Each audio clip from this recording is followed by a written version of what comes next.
Bonjour à toutes et à tous, voici donc un nouveau format de Chef. En plus de tous les autres, un format qui vient éclairer un pan de la gastronomie qu'on ne traitait pas ici jusque-là. On va parler entrepreneuriat.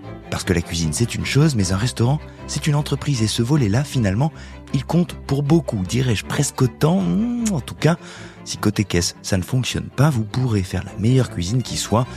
Bref, on reprend l'ADN de ce podcast, on va chercher de l'histoire, découvrir des personnalités, des destins, mais du côté de celles et ceux qui entreprennent. Et notre premier épisode, j'ai décidé de le consacrer à Julia Chican, cofondatrice du groupe Maslow à Paris, à la tête de 2 restaurants pour l'instant, Maslow et Fellows, qui continue son développement forcément. Julia Chican, c'était aussi l'une des boss de Food Chéri et avant cela, elle avait fait partie de l'aventure Flams et elle a aussi développé une appli. Mais enfin, tout cela, elle va vous le raconter. Créer un concept, structurer une offre, passer de l'idée au concret, gérer de ouf la projection business, mais aussi saisir l'air du temps, twister le veggie pour le rendre sexy, gérer son personnel en mode 21e siècle et j'en passe. Cet épisode, c'est une masterclass et une sacrée dose d'inspiration. Je suis donc ravi que Julia Chican inaugure ce nouveau format de Le Chef, car elle incarne à merveille cette nouvelle génération de restaurateurs conscients de tout, mais sans donner de leçons, sans brandir de discours. Je vous laisse découvrir la vie et l'aventure de Julia Chican.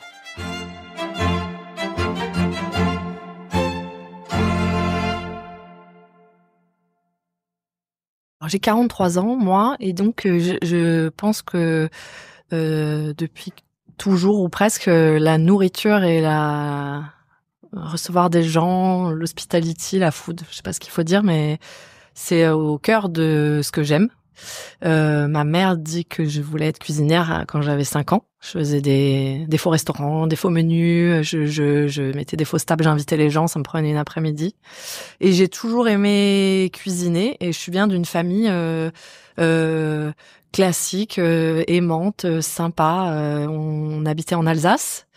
J'ai une mère professeure de sport, puis après qui a été proviseur.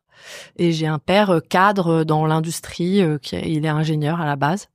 Est-ce que ça cuisine dans cette famille, en dehors de toi, qui fait des restaurants fictifs et des cartes? Oui, c'est tout ça, c'est grâce à eux, évidemment. Ça cuisine beaucoup. Alors, dans ma mémoire d'enfant, c'est ma mère, beaucoup. Ça cuisine et surtout, ça reçoit. Ça, j'ai l'impression dans mon imaginaire qu'il y a des gens tous les samedis soirs chez nous. Il y a des gens. Ma mère adore organiser des dîners où elle présente machin avec machin, des grands dîners de Noël, des grands dîners de famille, on invite des copains. Voilà. Enfin, ça reçoit et même quand ça reçoit pas. Le repas, c'est important et on mange tous ensemble et c'est toujours cuisiné et on adore faire les courses. Moi, j'ai toujours adoré accompagner ma mère, faire les courses, choisir des produits. C'est plus rare chez les enfants. Enfin, c'est pas commun. C'est drôle ce que tu dis là parce que pour moi, je pensais que c'était une activité fun en soi et du coup, maintenant que j'ai des enfants, j'en ai 2, je vois que ça les intéresse pas plus que ça. On a le même problème. Alors que allez, ça va être sympa. Bah oui, allez gars, on va faire le marché. Ouais. Oh non. Bah moi je trouvais ça génial quand j'étais enfant, voilà. Ramasser des trucs dans la forêt aussi, on allait ramasser des champignons, des châtaignes, on cuisinait ça. Enfin, il y a dans ma famille, une espèce de joie, de réjouissance autour du fait de manger depuis toujours. Et j'ai eu le droit de cuisiner en fait. Ma mère a été hyper sympa, j'ai eu le droit de cuisiner. Je me souviens que je faisais les bolognaises pour la famille quand j'avais 10 ans. Je cuisinais si mes parents sortaient et que je gardais ma sœur, j'avais le droit de cuisiner le repas du soir. Bon, bref. Trop cool. Et surtout, un de mes souvenirs que j'aime le plus, c'est quand ma mère recevait, et c'était pas des petits dîners, elle se mettait une énorme pression. Chez nous, il y avait beaucoup de livres de cuisine, elle avait beaucoup de matos aussi. Des casseroles à poisson oblongues, là, dans lesquelles tu cuis des saumons entiers, des chauffe-assiettes aussi, enfin des trucs un peu... Ça plaisante pas. Oui, ça plaisantait pas du tout. Dans le semi-pro, là. C'était du semi-pro, et une cuisinière aussi, dans la dernière maison qu'on a eue, elle avait investi dans une cuisinière à bois, quoi, sur lequel avec plusieurs fourneaux et tout, ouais. Le rêve. Et en fait, j'aidais le samedi soir, plutôt que de sortir avec mes potes, je préférais aider ma mère. En fait. Donc, j'étais commis en cuisine. Dans le presque restaurant familial. Et je servais l'apéro, je servais à table, et après elle revenait, et c'était le coup de feu. Elle s'énervait des fois, elle criait, vas-y, vite, le dressage, le truc, la couleur sur l'assiette. Génial. Et entre les plats, les gens mangeaient. Moi, je remontais un coup de Patrick Sébastien avec mon assiette de côtelettes ou de je sais pas quoi. Et après, j'entendais, Julia, reviens. Et je redescendais, et c'était le moment du dessert. Et j'adorais ça. Voilà.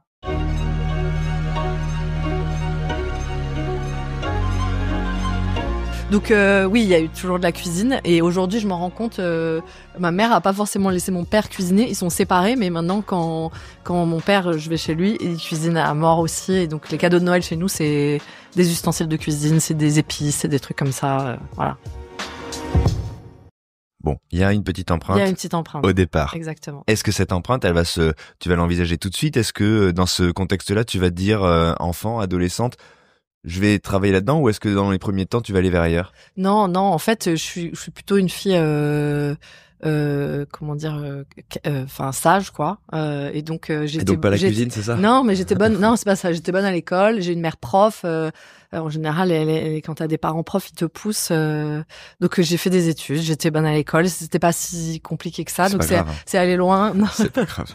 Non, au final, je suis hyper contente. En réalité, je vois bien à quel point cuisiner, c'est un métier difficile, et en fait, je pense que j'ai la meilleure place possible aujourd'hui, en baignant dedans, mais en faisant des choses, à mon sens, plus, d'un point de vue qualité de vie, plus confortable quand même. Donc voilà, bon, je fais des études de commerce, c'est ça qui me plaît. Enfin, ça me plaît. Ce qui me plaît, c'est la diversité de ce qu'on y apprend, le fait que ça soit généraliste. Et puis quand même, au moment de la fin de mes études, je me dis, il y a qu'un secteur qui me plaît quand même, c'est la food. Et comment on peut rentrer là-dedans alors qu'on a fait une école de commerce. Et là, on est en 2005, et c'est pas une évidence en 2005. T'as pas tous les nouveaux groupes de restauration un peu cool qui existent, donc du coup tu regardes et t'as soit la restauration collective qui embauche, soit pas grand chose en fait. Et je me retrouve à la faveur d'un stage dans un groupe de restauration qui s'appelle Flams, donc c'est alsacien, hein, c'est comme ça que je me retrouve là. On envoie de la flamme cuche. Et en fait je tombe sur deux fondateurs super. C'est une franchise, hein, ça, hein. On se parle de la franchise ou pas du tout? Ça a été une franchise, mais quand je démarre avec eux, c'est pas une franchise. Ils ont des restos à l'ancienne. C'est un groupe avec juste Flams, en l'occurrence, juste cette enseigne-là. Et il y a peut-être 10 restaurants à l'époque. Et on m'embauche pour développer un nouveau concept de pâte à emporter, en l'occurrence, qui était l'époque... c'était les débuts du monoproduit en restauration rapide. Donc 2005, t'as que des sandwichs et des burgers, en fait. Et là, tout d'un coup, il y a des concepts de pâte à emporter, des petits bars à pâtes. Et on fait ça. Et on démarre la franchise en même temps. Donc en fait, chez eux, je suis restée 8 ans à apprendre comment tu rends ce business rentable en réalité. Donc effectivement, je connais bien la franchise. On a développé d'autres concepts aussi. On a fait du wok à emporter, on a fait du burger gourmet. Donc on avait 4 enseignes. J'étais en charge du marketing et du développement. J'ai eu la chance de partir au Japon, à New York, à Madrid pour aller aider des franchisés à ouvrir. Donc et surtout, j'étais encore une fois dans un groupe familial, donc c'était géré de façon très business, mais je veux dire pas de fonds d'investissement, pas de des fondateurs qui sont encore à la main, et d'apprendre à leur côté. Et j'ai appris 1 milliard de choses. Ils étaient hyper généreux. J'ai l'impression d'avoir tout vu. Et en fait, j'ai l'impression de faire de l'entrepreneuriat depuis cette époque-là. D'accord. Globalement, bosser pour quelqu'un ou pour moi, ça n'a pas c'est pas une énorme différence en fait. Dans tous les cas, j'ai l'impression d'être à fond et de faire comme si c'était ma boîte.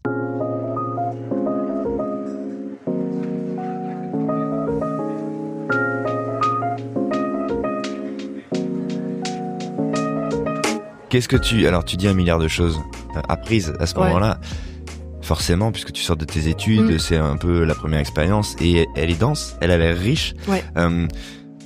C'est quoi lancer un concept? C'est quoi lancer une franchise? Tu pars d'où? Quels sont les objectifs? Et t'apprends quoi sur ce chemin-là? Alors, 1000 choses, j'imagine.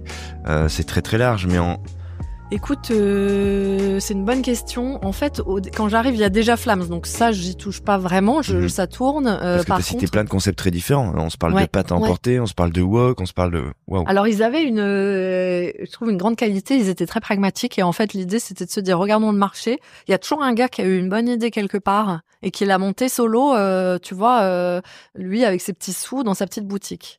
Et regarde où il y a la queue. Et en fait, ce truc-là a l'air de cartonner. Mais probablement, ce gars-là, il a pas les moyens financiers ou D'aller même plus loin. l'ambition ou voilà, Ouais. ou les ressources business quoi, De développer. ça. Et donc en fait ce qu'il proposait, et j'ai trouvé ça hyper malin à l'époque, ça l'est toujours, c'est de dire ce gars-là on va lui laisser son point de vente, c'est son business, il vit de ça, mais par contre on va lui proposer de créer une société à part où on va développer sa marque en Alors franchise. attends, parce que là, du coup, on s'imagine le truc.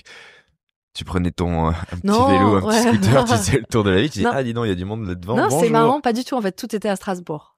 Ok. En fait, souvent, si tu sais regarder, les choses, elles existent pas très loin de chez toi. Donc, tout était à Strasbourg. Et en fait, tous les débuts de ces concepts-là, ils étaient à Strasbourg.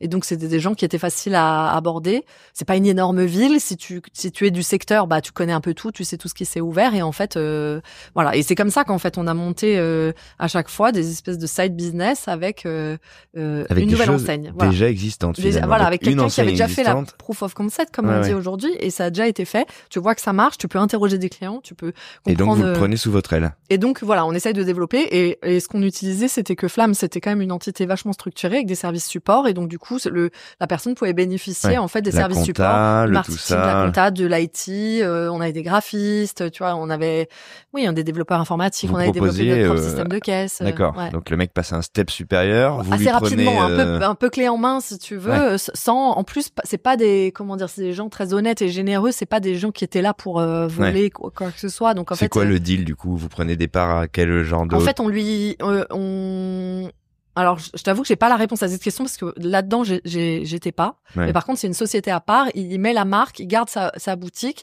et après il est pareil, enfin il partage si tu veux les revenus de cette société qui est la D'accord. société franchiseuse. D'accord. Ah oui, il devient finalement associé Ouais, c'est ça. d'autres points de vente Exactement, des finalement. autres points de Et vente lui va futurs. garder la gestion de son point de vente Exactement. originel. Voilà, c'est ça. Pas Voilà. mal, Donc parce qu'il est il à a la rien fois à pas entre dépossédé, guillemets, il a rien à y perdre. Voilà, s'il n'avait pas prévu de le développer lui-même, il a Ouais. rien à y il perdre. garde sa boutique dans tous les Exactement. cas. C'est pas bête Voilà, comme... c'est pas bête. Après, il y a quand même un gros boulot à faire parce que quand tu reprends un concept, la personne, comme elle n'y a pas pensé pour développer justement, elle a aussi pu faire des erreurs, ce que j'appelle des erreurs d'indépendants. Et donc, par exemple, un des concepts qu'on avait identifié avec qui on avait proposé de reprendre, la personne n'avait pas déposé sa marque. D'accord. Sa marque avait été détenue par Nestlé en fait. Donc ok, c'était fichu. Donc Ouais. fallait retrouver un nom, refaire toute une image de marque. C'est pas forcément ok, il y a du succès, mais le truc il a pas de look. Il y a, tu vois, ou alors tout est fait à la main. Ça va être infranchisable. Il va falloir clarifier où on achète les produits, simplifier, éventuellement faire sous-traiter une partie parce qu'il va falloir envoyer, dans le cas des pâtes, des restaurants de pâtes par exemple, des sauces, va falloir les envoyer à tous les franchisés. Il faut trouver le fabricant qui va faire quelque chose de qualité, mais qui va pouvoir envoyer partout. Tu vois, il y a quand même du boulot de structuration et Ouais, c'est bien surtout sûr. ça que j'ai appris en fait. T'en prends comprendre pourquoi ça marche déjà, interroger des clients, observer, passer du temps sur le terrain, analyser les prix, les mix de cartes, tel produit, tel machin, c'est ça qu'il faut vendre, non, il faut pousser celui-là. Cette formule, elle prend pas, tiens, on essaie une autre formule. Tu vois, cette petite ingénierie qui fait que au final, ton concept en a tiré le maximum. Et après, tout ce qui est structuration. Donc, comment on fait des négociations avec des fournisseurs pour leur proposer de voir plus gros. Comment on structure la logistique et aussi comment cette espèce de aujourd'hui Amazon ils appellent ça le playbook, mais quand t'as un franchisé qui va ouvrir dans une ville que tu connais pas, Comment tu lui remets les clés, le mode d'emploi. Exactement, le mode d'emploi. Donc tout écrire et comment tu vas l'aider à vendre aussi son business à la banque. Parce que lui, c'est un entrepreneur solo. Il va falloir qu'il aille à Périgueux, à Brive-la-Gaillarde, tu vois, aller vendre aux banquiers son business. Mais il est évidemment probablement pas capable d'écrire un dossier, de faire une belle presse, de sortir des tableaux. Et ça, en fait, j'avais tout pareil, il y avait des cases à remplir avec son nom et tout. Mais en fait, le gros du truc, l'explication, le machin un peu vendeur, tout ça, c'était fait. Mais du coup, des dossiers, si tu veux, bancaires et des banques, ça vaut de j'en l'or, ai fait, ça. quoi. Mais ça vaut de l'or. Comme expérience? Bah, non seulement comme expérience, oui. et puis je sais pas enfin, j'imagine que c'est un truc que t'as reproduit, que t'as réutilisé, que t'as transformé, c'est précieux. Oui, faire des business plans, faire des presses. Oui, tout à fait. C'est ce que je sais faire aujourd'hui. C'est ma zone de confort, on va dire. Ça veut pas dire que c'est facile, mais non. Mais en fait, je sais très bien comment on s'y prend. C'est très précieux. C'est hyper précieux.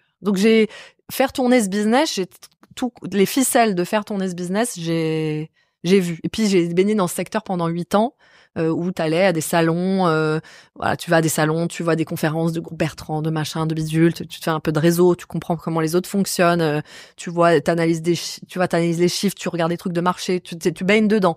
Donc, je connais bien le secteur, mais qui est le secteur de ce que j'appelle un peu à l'ancienne. C'est le secteur à l'ancienne, des concepts très dupliqués et franchisés pour y aller, à fond de train, quoi.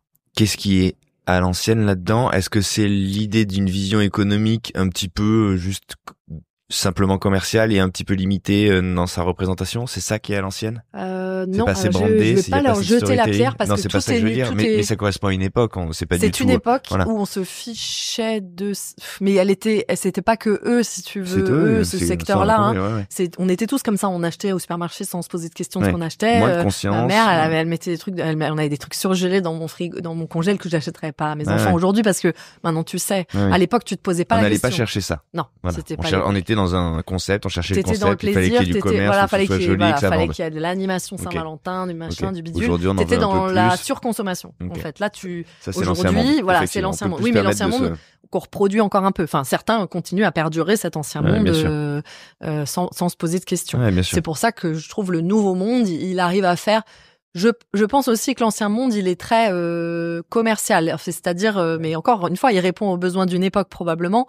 C'est ce que les gens voulaient. Aujourd'hui, en tout cas, de mon analyse pour les gens urbains, si tu fais des restaurants en centre-ville, l'urbain est un bobo qui se sait ou qui s'ignore, mais en tout cas au fond de lui c'est un peu un bobo, il ne veut pas se sentir le pigeon d'une chaîne trop marketée, et donc tu peux plus faire ça. Et je pense que, ou en tout cas j'ai l'impression qu'aujourd'hui on revient à une recherche de quelque chose de plus authentique. Néanmoins, là où c'est difficile, c'est que c'est un peu antinomique, si tu veux. Authentique veut dire le petit gars dans son bouclard qui ouvre le rideau de fer. J'ai eu cette discussion avec ma charmante attachée de presse il y a pas très longtemps, Sophie, qui me dit non, mais moi j'aimerais que tous les restaurateurs, ça soit Robert et Jojo qui ouvrent son rideau de fer le matin avec amour, qui t'accueille avec le tablier, le truc. Oui, sauf qu'aujourd'hui on en vit plus trop de ça. Économiquement, c'est compliqué. C'est super de faire dur. Ça. Et donc, et que c'est éreintant. Alors même si on en vit, c'est éreintant. Ça veut dire que t'es dans ton truc, tu fais 80 heures semaine, et si t'es pas là, ça marche pas. Tu reproduis une aberration qui est aussi celle de l'ancien monde et qui en restauration encore court dans la plupart des cas. Oui, hein, et qui a qui a une beauté, c'est ce côté artisan. Mais tu peux aussi arriver à dire, je veux faire quelque chose de bien, sans forcément me tuer à la tâche et vouloir construire quelque chose qui me donne un peu de confort. C'est un métier d'artisan, mais c'est aussi un business, et concilier les deux, ça doit pouvoir se faire. Qu'est-ce qu'elle a dit, Sophie? On l'embrasse, et du coup elle va se dire, attends, c'est vrai que se lever à 8h du matin, non, on l'embrasse c'est joli sur la carte postale, mais c'est vrai quand on y pense. On a ce débat et j'adore débattre avec elle, mais au fond elle a raison, et moi en tant que cliente, en vrai, c'est là où c'est le paradoxe. Je vais presque plutôt que chez des artisans aussi. Mais c'est pas ce que je fais, et heureusement qu'il y a des gens qui viennent chez nous aussi, parce que bien sûr. Voilà. Et donc en fait, c'est ce qu'on essaye de faire aujourd'hui, et ce nouveau monde, c'est d'essayer de garder cette plus d'authenticité, de ramener cet amour du métier. Je dirais que ces années-là, elles ont fait perdre aussi à plein de gens un peu de l'amour du métier. En salle, en cuisine, parce que finalement, t'as trop simplifié les produits, t'as trop mis de produits sous vide, surgelés. Les cuisiniers cuisinent plus, ça assemble, ça, tu vois, c'est pas drôle en fait. Ce métier est difficile si t'as pas ce plaisir de recevoir et d'avoir créé quelque chose. La compensation, elle est là aussi. Elle est là, la compensation. Elle est pas dans l'argent, elle est pas dans le sommeil. Ça, c'est sûr. Donc elle est là, et donc tu l'as perdue. Et en salle, c'est la même chose, et on t'a mis les uniformes et le machin Saint-Valentin nul que tu vends avec la formule bidule, tout ça ça manque de sincérité. Et du coup, les gens se sont détournés de ça aussi dans le recrutement. On le voit aujourd'hui, on dit le Covid, mais il y a pas que ça en fait. Ça remonte à plus loin. C'est pas un métier qui te met des étoiles dans les yeux, sauf quand t'es en étoilé, mais sinon, bof quoi. Et encore.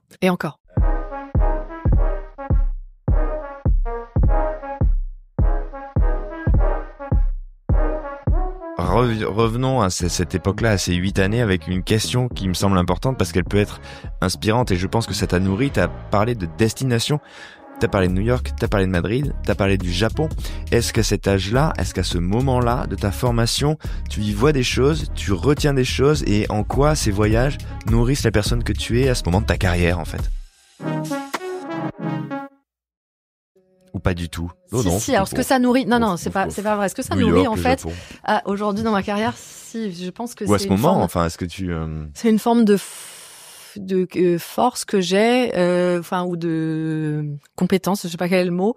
J'ai une bonne culture générale de la nourriture, en fait. Mais comme ça me passionne, si tu veux, j'ai enquillé aussi des documentaires à n'en plus finir, des cours de cuisine, des films sur des chefs, des voyages de la fourchette de Julie, le sac à dos, je sais pas quoi. J'ai tout vu. Petit Renaud, j'ai fait tous ces trucs, Jamie Oliver. J'ai vu tous ces trucs à n'en plus finir. Voyager. En fait, ce que ça m'amène sur ma deuxième étape juste après Flams, ce que j'ai fait pendant 2 ans. Mais aujourd'hui, en fait, comme c'est le sujet qui me passionne le plus, je retiens tout. Je retiens mais chaque alors du coup, plat, tes voyages chaque ressemblent truc, à quoi? chaque machin. T'explores à chaque fois? Moi, un voyage chez moi, c'est d'abord où on mange et qu'est-ce qu'on mange, et ensuite qu'est-ce qu'on peut visiter autour. En vrai, c'est un peu ça. Voilà. Je suis très adaptable, mais faut pas trop sur la nourriture, faut pas déconner. Et qu'est-ce que tu regardes à ce moment-là quand tu voyages? En l'occurrence, t'es dans un truc où t'apprends à structurer, à brander, à raconter des choses, à monter des concepts. À ce moment-là, du coup, quand tu rentres dans un restaurant, j'imagine que c'est encore le cas maintenant. Qu'est-ce que tu regardes? Qu'est-ce que tu te dis?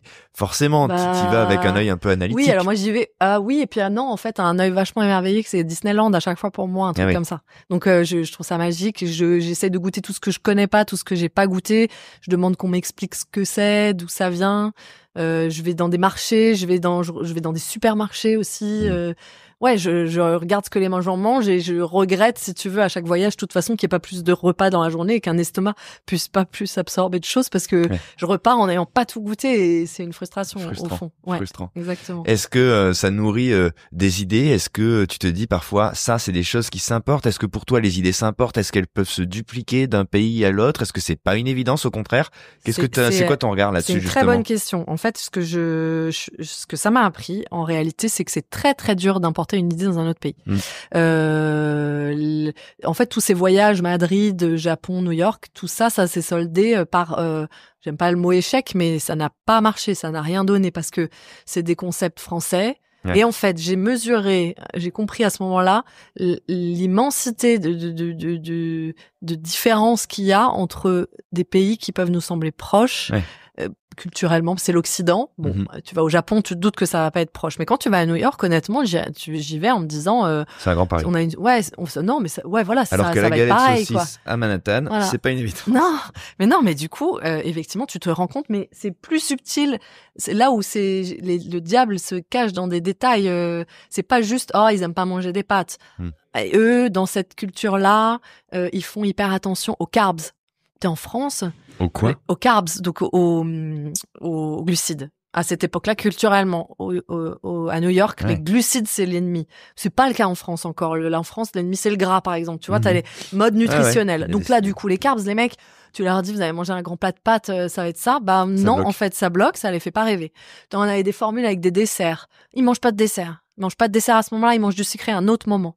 Donc toi, tu t'es donné du mal sur tes desserts, mais en fait, personne les prend. Du coup, ton ticket moyen, il marche pas parce qu'en fait, ils ont une culture où tu peux tout changer. Tu peux tout personnaliser. Tu vas aux US, mais tu le vois dans les films. Donnez-moi une Cobb salade sans machin, sans. En France, on fait pas ça.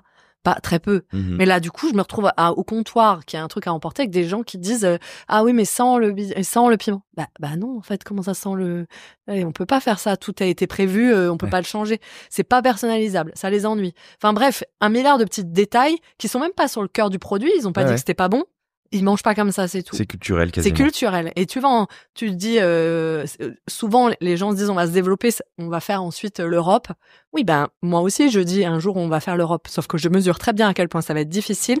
Lancer un pays, c'est un énorme pari et c'est un combat. Et en fait, comme tu ne comprends pas la culture, dans ces petits détails, et même si tu parles la langue, ça veut dire qu'il faut sur place des gens à qui tu fais une confiance aveugle parce qu'ils vont te dire des choses que tu comprends pas a priori. Donc t'imagines, tu lances la Belgique, le gars sur place qui est belge, enfin vaut mieux qu'il soit belge, il va te dire non, ton truc qui cartonne en France, ça va pas marcher. Tu le crois pas, tu lui fais confiance.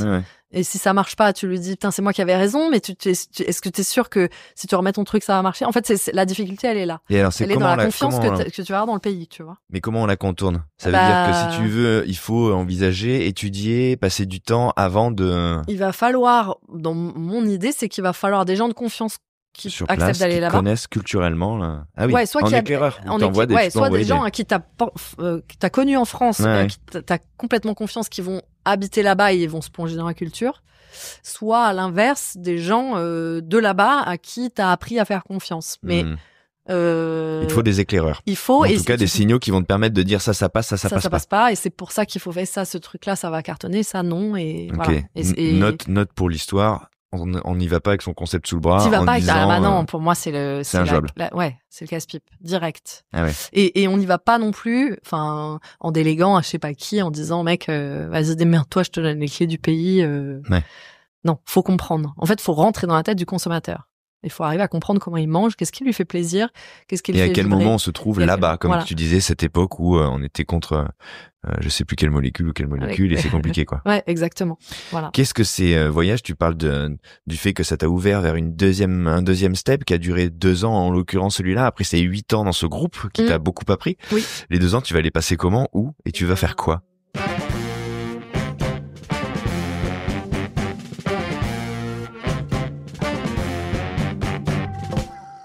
À un moment, je me dis bon, j'ai fait le tour. Du monde. Pour plein de raisons. Non, de chez De eux, quoi. l'exercice, Voilà, bien sûr, ça, à un moment, j'ai fait le tour. 8 ans, c'est quand même beaucoup. Et je me dis, je vais monter ma boîte. En fait, j'ai fait une école de commerce et j'avais fait une formation. Ma dernière année de formation, c'était entrepreneur. T'as fait quelle école? J'ai fait HEC et j'ai fait la formation, le master entrepreneur. Ouais. Donc à un moment, il faut quand même aller au Et là, bout de cette histoire. dans le coin de ma tête, je me dis bon, ça doit bien Ce serait servir quand à même quelque bien, chose quand même. a priori. Et donc je me dis bah vas-y. Alors là, avec une énorme naïveté, je me dis bah il faut trouver une idée. C'était le début déjà de la folie un peu des startups tech. Et donc je suis toute seule. Donc là, franchement, je fais, on apprend toujours. Donc j'ai appris 1000 choses, mais rien de très valable. C'était clairement pas assez ambitieux. Mais je me dis, quand je pars en voyage, je sais où je veux manger parce que TripAdvisor et autres guides me disent le nom des restaurants. Mais bon Dieu, je ne sais pas quoi manger parce que personne ne te dit quelle spécialité il faut découvrir. Et les gens reviennent de Thaïlande en ayant mangé des pâtes thaï, comme au Thaï en bas de chez eux. Ça, c'est pas ça la culture du pays. Et donc, il faut apprendre aux gens. Enfin, il faut un guide pour les gens comme moi, que je pensais des millions, mais en fait peu, qui sont obsédés par le fait de manger. Et qui ont envie de tout découvrir. Ouais. En fait, ce qui est fascinant dans la nourriture, c'est que la nourriture, c'est toute la culture d'un pays. Tout est dedans. Dans ses moindres détails, t'as tout, t'as toute l'histoire, t'as les Bien traditions, t'as la religion, t'as les colonisations, les guerres, les machins, les trucs. Ouais, en fait, toutes tout les raconte influences, quelque les chose. cultures, Ouais. bien sûr. Et donc, quand tu creuses l'histoire d'un plat, il y a quelque chose à raconter du pays. C'est un super point d'entrée, en fait, pour découvrir un pays. Et c'est aussi, quand tu donnes les clés aux gens pour être à l'aise pour aller manger des choses qu'ils connaissent pas, parce que sinon les gens vont d'un resto à touristes avec des cartes qui sont traduites, parce que et oui, c'est un peu angoissant en fait, tu sais pas pourquoi, mais tu te retrouves comme si tu avais 8 ans quand on te dit de manger quelque chose que t'aimes pas et tu sais pas pourquoi à 8 ans t'oses pas le mettre dans ta bouche. Bon bah tu te retrouves dans cette situation un peu enfantine où t'oses pas, alors qu'il va rien t'arriver, hein, au pire t'aimes pas, c'est pas grave, mais non, t'oses pas, donc tu vas dans des zones confort de touristes où tu manges toujours la même chose et c'est dommage. Et donc l'idée c'était de faire un guide où t'aurais tous les plats, c'est assez visionnaire, enfin un peu trop d'ailleurs, ça devait faire de la reconnaissance d'image, tu devais pouvoir scanner n'importe quelle carte et ça allait te dire donc sous-entendu. Oui, mais là si tu prends le premier pays que j'ai fait, c'était la Thaïlande et donc c'est l'alphabet, tu sais pas le lire non plus. Donc si tu vas dans un boui-boui au bord de la route authentique, là où tu devrais aller, en fait tu vas pas, ça va être dur. Donc le téléphone te disait le nom des plats en thaïlandais, il devait reconnaître l'image mais il savait pas le faire à l'époque et encore moins reconnaître idéalement tu pouvais scanner je sais pas une brochette dans un marché et il te disait ce que c'était. Bon là aujourd'hui c'est peut-être possible. C'est hyper ambitieux. En 2013, laisse tomber. Donc j'avais un pote, Denis, que je salue ici, qui bossait dessus, qui avait monté une boîte de reconnaissance d'images. Mais oui, clairement, il m'a aidé, il m'a fait mon app, mais clairement, on pouvait pas reconnaître une brochette dans un marché. Et en plus, là où c'était complètement idiot, c'est qu'à l'époque, t'avais pas le roaming. Donc en fait, quand tu partais à l'étranger, ton forfait te coûtait hyper cher. Si t'étais pas au Wi-Fi, tu pouvais pas utiliser ton téléphone. Ah zut, on aurait dû y penser. Zut, mince. On avait pas pensé à ça. Voilà. Donc c'était un peu idiot, mais néanmoins, j'ai fait plein de belles choses quand même. Et ça m'a appris, à toute petite échelle, à monter ma propre boîte. Bon, bah, donc, quand même, tu déposes des comptes et t'as un comptable et les comptes Facebook et le compte Twitter et le machin et je fais ma promo et je fais mes Google Ads et je me fais référencer et je vais négocier chez des clients. J'avais Voyageurs du Monde était en train de me commander des choses pour mettre dans leur guide. SNCF aussi, on était pour parler pour que je fasse au final, ce que je suis devenue un peu là-dedans, c'était je créais du contenu, en fait. La valeur que ça avait, c'était pas tant l'app que la somme d'informations que j'avais rassemblées sur les plats. Alors attends, il faut que tu nous expliques. Quel est son nom? Ah, ça s'appelait Eat Trip. Eat Trip. Ouais. Ok. Très bien, très droit. On voit de quoi ça. Oui, c'est clair. On voit ce que ça ça avait raconte. un logo en forme de billet d'avion, c'était assez clair. Donc tu vas décider de passer 2 ans à développer cette app. Exactement. Ok. Et donc là, tu vas tout faire en et là, je fais partant. tout. De rien. Ok. De rien, et donc notamment, Donc t'investis quand même. Oui, un j'ai peu investi des d'argent, sous. puisque Ouais, tu ouais, parles bien de sûr. comptable, de Oui, choses. T'emploies des gens, Non, j'emploie pas. Enfin, en freelance, quoi. En fait, l'erreur numéro 1, mais que je reproduis plus tard, du coup, c'est déjà je commence seule. Donc j'ai pas d'associé. Et pour une app, j'ai même pas de développeur. C'est vraiment idiot. Donc je paye des gens pour le faire, mais quand tu comprends que à chaque mise à jour tu payes. de je sais pas quoi, tu payes. Ouais. Tu comprends que ça va pas aller loin. Et effectivement, bah, je développe. Donc l'app, elle se vend. Apple m'a versé 70 €. La somme, elle était payante. Par ça aussi, c'est long à expliquer, mais c'était au moment du shift, les apps devenaient freemium à l'époque. Au début, t'appelais. Donc moi, je me disais bon bah ok, on va faire c'est une app comme un guide. Au lieu de faire un guide papier, on va faire une app. Les gens vont acheter comme ils achètent leur guide du routard en partant. Ils vont acheter la nouvelle version Thaïlande, machin, bidule. Bon, sauf qu'en fait, à ce moment-là, t'as la bascule, tout devient freemium et plus personne n'achète rien. Ouais, donc bon, plus de modèle économique. Il y a plus vraiment. Ouais, j'ai jamais trouvé le modèle économique. Au final, encore une fois, j'étais en train de bifurquer sur du B2B où en fait la somme de ce que j'avais rédigé et accumulé, elle était vendable pour encore une fois Voyageurs du Monde qui voulait faire un super truc pour les gens qui partaient en Thaïlande. Tu pouvais flasher, télécharger le truc. À destination de leurs clients, par exemple. Exactement. Okay. Ouais. Comment tu vas en finir de cette aventure-là, puisque visiblement, tu n'as pas trouvé le chemin. Non, j'ai pas trouvé le chemin. Eat Trip est resté en l'air. Voilà, exactement. J'avais quand même fini par trouver quelqu'un qui voulait bien s'associer avec moi, un développeur très sympa. J'avais rencontré 100 000 personnes. J'avais fait des pitchs, des jobs, des founders dating, des je sais pas quoi. J'en avais fait plein. Tombe sur un gars, mais qui veut pas quitter son boulot tout de suite. Bien lui en a pris, néanmoins. Et au final, un jour, il développe le soir, le week-end, m'envoie des versions et tout. Mais un jour, il me dit, bon, j'arrête. Et là, ça faisait 2 ans. T'arrives aussi au bout de tes ressources de chômage, évidemment. Ouais. Et tu te dis, bon, là, je sais plus par quel bout prendre le truc. J'arrive toujours trouver personne. Ça va nulle part. J'ai pas de business model. J'ai pas d'associé. J'ai plus d'argent. Bon, faut savoir dire stop. Et donc, à ce moment-là, je me dis stop. Et on va retrouver un boulot. Et tu le vis comment ça? Parce que on s'est parlé de HEC, d'une finalité entrepreneuriale. Là, finalement, c'est la première fois que tu te lances par toi-même et t'as pas trouvé la clé là pour le coup. Oui, ça m'a pas traumatisé, je crois. On passe à autre chose. Ouais, j'ai pas l'impression. Non, c'est marrant. Et d'ailleurs, c'est la première fois qu'on me demande ça. Tu vois, j'ai jamais réfléchi à ça. C'est ton premier truc. Ouais. C'est pas que ça plante, mais tu trouves pas. Oui, c'est ça. Si, c'est ce que je dis. Oui, c'est ça plante. Oui, je trouve pas. Il se passe rien. Pas grave, on enchaîne. Non, bah alors je suis entourée globalement, de toute façon, de gens hyper bienveillants toujours, que ça soit ma famille, mon ex-mari à l'époque et mes amis. Personne me. On y va. Je sens pas de jugement ni quoi. Je sais pas. Ça me fait. Mais parfois on n'a pas besoin des autres pour se. Non, par contre, je me dis bouge-toi parce que on va pas traîner comme ça. Ça fait 2 ans que tu traînes entre guillemets. Ouais. Voilà, on se dépêche. Et donc je refais un CV et je me dis tiens, il y a 2 trucs que j'aime bien. Il faut dire qu'à l'époque j'habite Sentier, moi. J'habite à Sentier et j'étais à 200 mètres de ce qui s'appelait le NUMA à l'époque, qui était l'incubateur numéro 1 à Paris. D'accord. Et donc j'avais un bureau là-bas parce qu'il faisait un peu coworking. Et donc j'étais dans une espèce de fourmilière de start-up dont certaines que j'ai côtoyées de près qui ont fait des choses exceptionnelles aujourd'hui.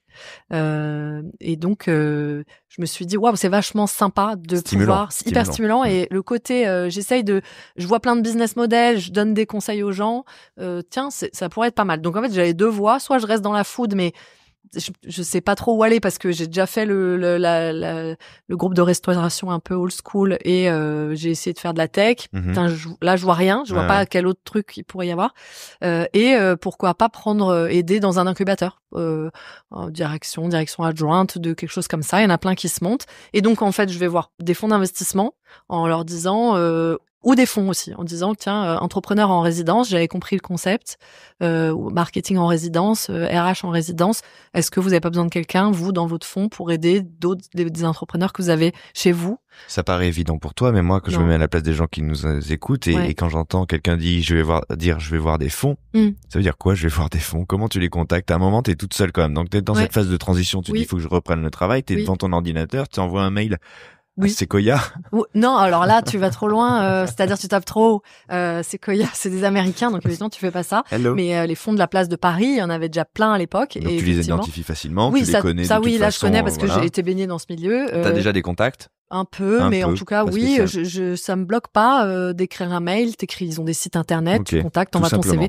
Toc. Tout simplement, ouais. Okay. Oui, et puis alors, j'avoue que. Non, mais c'est une question toute bête, mais à un moment, si tu veux, parfois, quand t'es dans des situations comme ça, et tu sais pas par quel bout prendre les choses, tu te sens petit, tu sais pas trop quel est. Ouais, puis je me mets dans je grappille un peu partout. Il y a des ressources. Alors j'avoue, ayant fait HEC, t'as plein de ressources aussi. Je me souviens que je me remets dans l'assaut des anciens où t'as des petites formations gratuites qui te remettent un peu le pied à l'étrier. J'ai une mailing list aussi d'anciens HEC entrepreneurs. Ouais. Si tu veux quelque chose, on appelle la Magic List, qui est incroyable, tu demandes tout. Un plombier, une nounou, un job, quelqu'un te répond. C'est incroyable. C'est génial. Et bien que oui, pour le coup le réseau est voilà, ça aide un peu, mais c'est pas comme ça que je sais plus trop. Je pense franchement, les quelques pistes que j'ai eues, j'ai juste écrit. Tout et simplement. Comme t'as quand même HEC sur ton CV, c'est sûr que ça aide. C'est évidemment que ça aide. Deux conseils du coup, avoir juste l'audace ou simplement juste regarder et envoyer un mail. Deuxième conseil, avoir HEC sur son CV. C'est très facile, il suffit d'avoir Word et de le mettre sur son CV. Non, c'est juste pour dire que c'est pas juste au culot, c'est qu'évidemment t'as quand même ça qui t'aide et qui aujourd'hui m'aide encore en fait. Quand tu vas voir un banquier, ça aide encore. Voilà, ça rassure tout le monde, même si il y a plein de cons à HEC aussi. Non, mais bien sûr, et on n'a pas besoin de faire HEC pour réussir. Voilà, encore heureux, mais en tout cas, c'est un bon coup de pouce. Et donc, du coup, je me retrouve chez un fonds, en l'occurrence, qui avait un poste de quelque chose que je pensais être qu'il me fallait, c'est-à-dire aller voir analyste, quoi. Voilà. Et en fait, le gars m'écoute, c'est Benoît de chez Brega que je salue aussi, et qui me dit voilà, t'es pas du tout fait pour ça, il va faire plein de prêts et effectivement là quand il me décrit le truc, je vois très bien que non, analyser plein de chiffres et faire plein de prêts, ça va pas être mon truc. Mais il me dit par contre, on vient de rentrer une start-up là et vu ton CV, ça pourrait bien coller. Et donc il appelle en direct le fondateur, Patrick, qui est devenu mon associé après, et il dit « J'ai une fille, je pense que tu devrais la voir, il te manque ça dans ton équipe. » 2 jours après, on se retrouve dans une brasserie, on fait un espèce de pseudo-entretien, mais il y a pas de job non plus, donc en fait, je sais pas. Et le lendemain, 3 jours après, je pense que j'ai signé un contrat.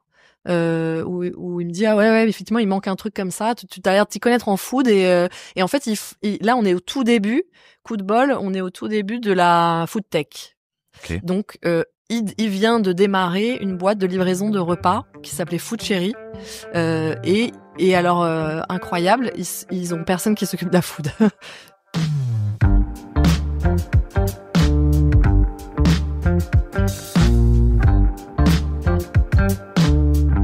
C'est des gens qui viennent de la tech, donc c'est des gens super à l'époque, mais personne vraiment. Et ils se disent naïvement, tiens, on va mettre un cuistot et ça va le faire. Un cuistot, il va tout gérer. En fait, c'est une boîte qui fait de la livraison de repas. La partie des opérations est en vrai hyper importante et prend une place au fil du temps bien plus grosse que ce qu'ils imaginaient probablement au début. Et le pauvre cuisinier qu'ils avaient mis, en fait, tout seul, il serait allé dans le mur. Injouable. Là où au moment où tu arrives dans l'histoire de Food Cherry, quel est le concept, l'idée, la vision de Food Cherry à ce moment-là avant que tu n'interviennes? Alors la vision, elle est assez, c'est très révolutionnaire. Enfin, en fait, moi, j'en entends parler au moment où je rencontre le fonds d'investissement. je commande vite fait la veille de l'entretien. Donc, ça J'en ai existe. pas entendu parler. Ça existe. Voilà. Ça existe Ça déjà. existe et par miracle, ça existe dans mon arrondissement parce qu'il servait 2 arrondissements. Et donc, je commande la veille au soir de l'entretien en me disant, bah tiens, j'en ai jamais entendu parler de ce truc-là. Le machin, donc tu commandes des plats. Il y avait 2 plats, 2 desserts et tu commandes, ça arrive en 4 minutes. Je comprends pas comment ils font. Ah ouais. C'est bon. Carte, c'est très modeste. La carte est très très courte. Très courte. Mais c'est frais bien et livré. ça arrive, voilà, à une époque où il y a rien. Il y a Take It Easy vaguement. Voilà, c'est tout ce qu'il y a. Il n'y a pas de Deliveroo, Uber Eats. Il y a Allo Resto. Et il y a Pizza Hut qui te livre ta pizza si tu commandes, tu vois, mais il y a rien. Ouais. Et donc ça me paraît magique et super nouveau. Et effectivement, à ce moment-là, bah oui, t'as raison. De temps en temps, j'ai pas envie de sortir, mais je sais pas quoi me faire à cuisiner. Et c'est génial et j'ai pas envie de mal bouffer. C'est incroyable, voilà. Et donc c'est ça l'idée. L'idée, c'est d'aller proposer de la nourriture saine et bonne, fraîche. À des gens qui n'ont pas le temps de cuisiner, mais pour qui la ressource à ce moment-là, c'est Fleury-Michon ou du surgelé ou de la Pizza Hut. Voilà. Et donc, il y a un gros vide quand on y pense rétrospectivement. Oui. Là, t'es en 2015, il y a un énorme vide. Il y a rien, c'est le tout début. Donc, quand j'ai eu du bol, j'arrive. En fait, j'ai fait plein de premières fois de marché. Finalement, je m'en rends compte en parlant là. Mais du coup, j'arrive et c'est génial. Et donc, il y a tout à faire. Donc, ils ont une mini cuisine avec un gars qui cuisine les plats tous les jours. Faut inventer des recettes. Faut que ça se renouvelle. Génial, j'adore ça. Faut mettre les mains dans le cambouis. Faut comprendre comment on fait une fiche technique, du plat, combien ça coûte. Est-ce que c'est le bon prix qu'on vend? Toi, t'es là pour structurer la coulisse food de cette histoire. Exactement. Finalement. Comment ça marche? Il y a un labo qui est centralisé et tout part du même labo. C'est ça, on était rue Cadet à l'époque. Il y a un labo, c'est 60 mètres carrés, donc c'est rien. Ils font, je sais pas, 30 repas. On livre 30 repas par jour. Rien du tout. C'est rien du tout. Et l'appli est gratuite à l'époque, payante. L'appli est gratuite et tu payes ton plat, quoi. Voilà, exactement. Et ça arrive en 4 minutes. Économiquement, comment ça? Au début, on se dit, ok, on va tout perdre et on espère qu'un jour on perdra plus. Écoute, économiquement, oui, à ce moment-là, t'es dans la start-up pure et dure, c'est-à-dire, faut des gens qui croient en nous et qui investissent. Oui, c'est ça, c'est que tu tires un Excel, au bout de l'Excel, ça a l'air de marcher.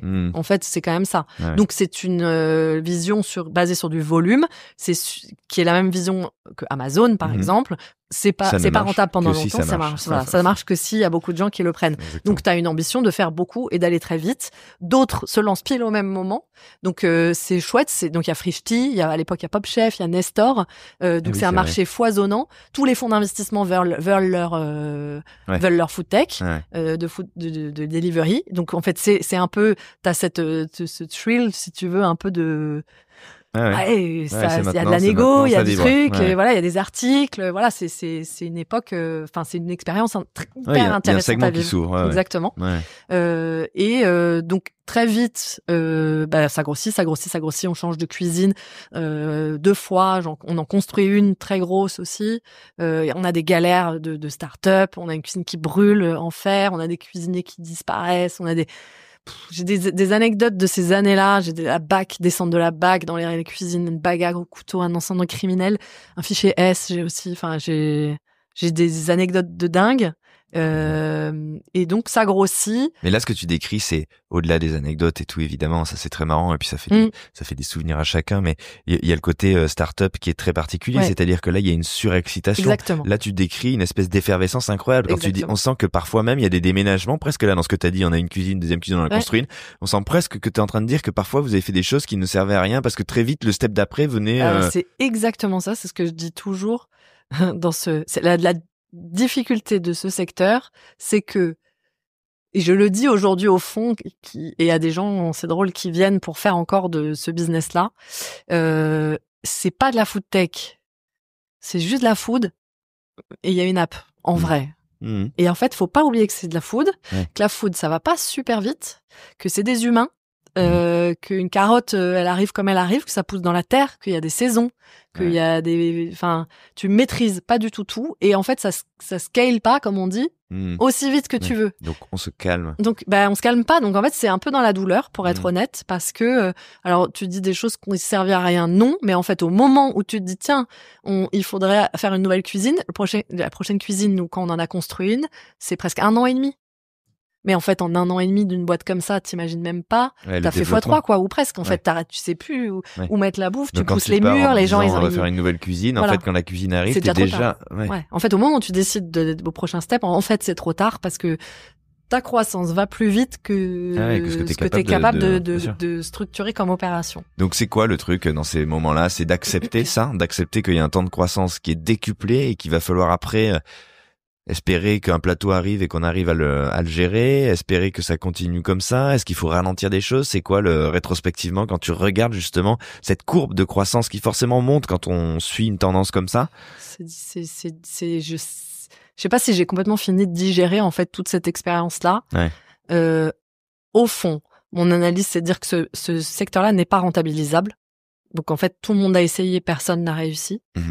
Voilà. Donc en fait, qu'est-ce qu'il aurait fallu faire? J'en sais rien. Personne n'a trouvé. Voilà, personne n'a trouvé. Au fond aussi, ouais, ça aurait été Enfin, il y a un truc qui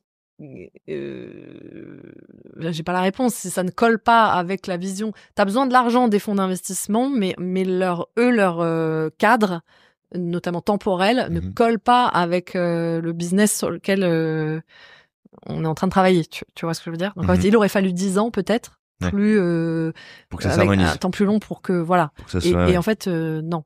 Mais en même temps, t'avais besoin d'aller très vite pour savoir si ce truc, il allait être rentabilisable, tu vois. Et en fait, rapidement, on est allé... Si tu prends beaucoup de recul et que tu te poses pas la question de qui et quoi a perdu de l'argent, parce qu'évidemment, il y a des gens là-dedans qui perdent de l'argent et c'est pas Bien drôle sûr. et tout. Mais en vrai, t'as payé cher et pour avoir vite la réponse et t'as refermé la boîte. En fait, c'est un peu ça. C'est ça. T'aurais pu prendre 10 ans pour arriver à la même conclusion. Qu'est-ce qui était le mieux? Je sais pas. La conclusion aurait peut-être été aussi différente, avec de la patience, avec des épaules solides, et c'est pour ça qu'il y a des grands groupes qui tiennent encore et qui sont encore dans le match de la livraison sur d'autres modèles. Alors sur d'autres modèles, parce qu'ils exactement. produisent pas. Mais parce qu'ils produisent produire pas. et livrer, ça, tu penses que même avec le temps, même avec des épaules, même avec des capitaux, ah oui, j'allais dire, c'est pas que du temps, c'est surtout des sous, quoi. Voilà, c'est ça. Voilà. Parce que là, à un moment, nous, on est dans un marché français. Alors, il y en a qui, je pense à Vincent de chez Refectory, là, il tient encore dans ce marché, il fait quelque chose de très bien et beau et probablement il va réussir, mais effectivement, il a eu la chance, la vision, le talent de plein de choses, d'arriver à tenir dans le temps. Les autres ont effectivement pas du tout réussi. Et comme t'es sur un marché français avec des fonds qui ont les poches quand même un moment moins profondes, le Covid aussi tout ça qui bouge, tout d'un coup t'as des quand le financement se tarit, c'est fini quoi. Il y a plus personne qui regarde le dossier, c'est fini. Voilà.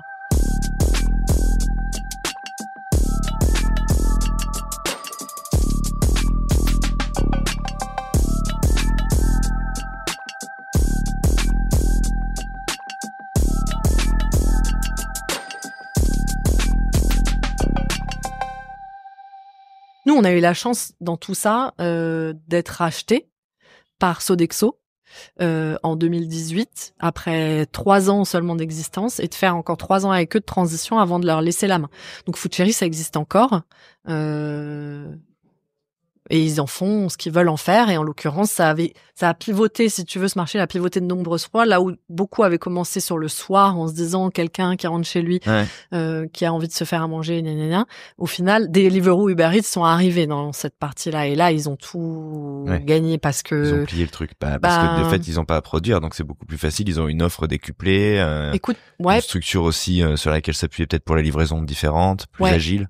Pas que. Aussi, c'est tout bêtement un truc de gamme, c'est-à-dire quand tu rentres et que t'as la flemme chez toi. Aujourd'hui, Deliveroo, Uber Eats, 80% des ventes, c'est du burger et de la pizza, qui est exactement ce que je ne sais pas livrer si j'ai une cuisine centrale et ça se réchauffe mal, ça, c'est une friture, enfin, faut le faire là tout de suite. Et nous, on livrait froid, enfin, bref. C'est pas du tout, Et donc, en fait, c'est ça que les gens attendaient, donc on n'était pas les bonnes personnes pour répondre à ça. Par contre, le midi, ça a pivoté sur le midi. Le salarié, à midi, qui a un ticket resto, qui veut pas sortir, et il a qu'une boulangerie en bas de chez lui, là t'avais un énorme marché. Et donc ça s'est polarisé, si tu veux, sur cette espèce de complémentarité de la restauration collective, ce pourquoi Sodexo un jour nous rachète en se disant que c'est effectivement complémentaire dans leur portefeuille. Ouais, bien sûr.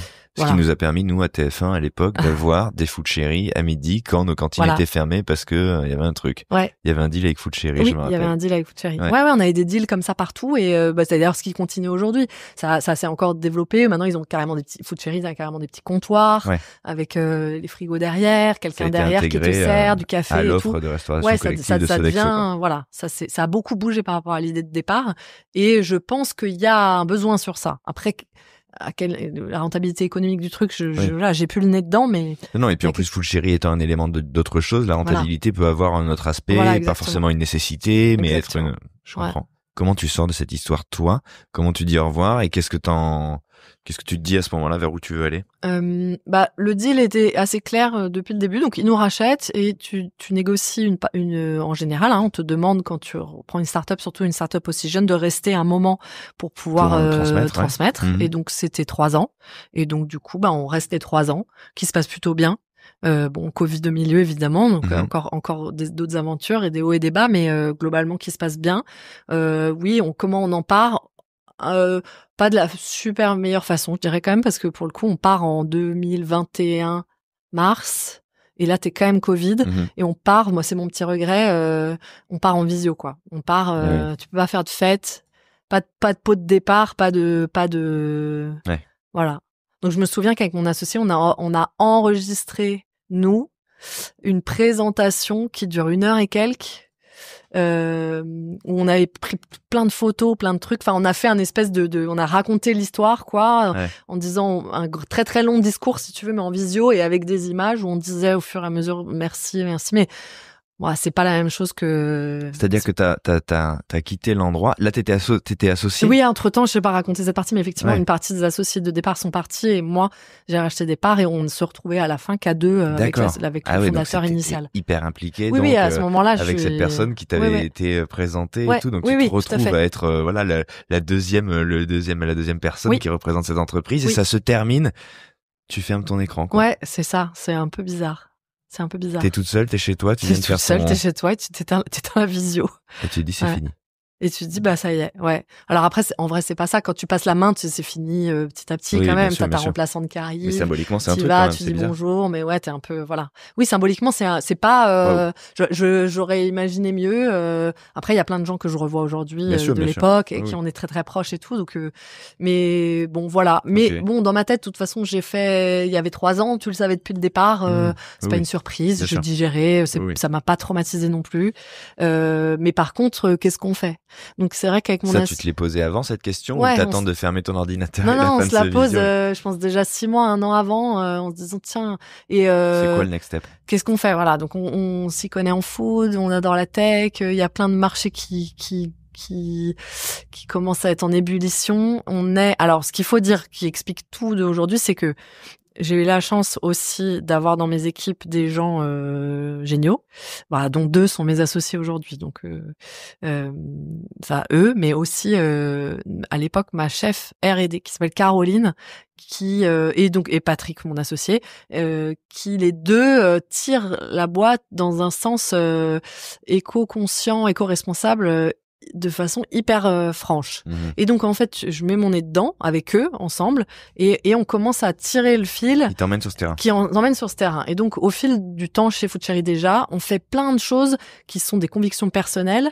Alors on met la moitié de la carte végétarienne. Ça te pose des problèmes chez des clients. On enlève le bœuf.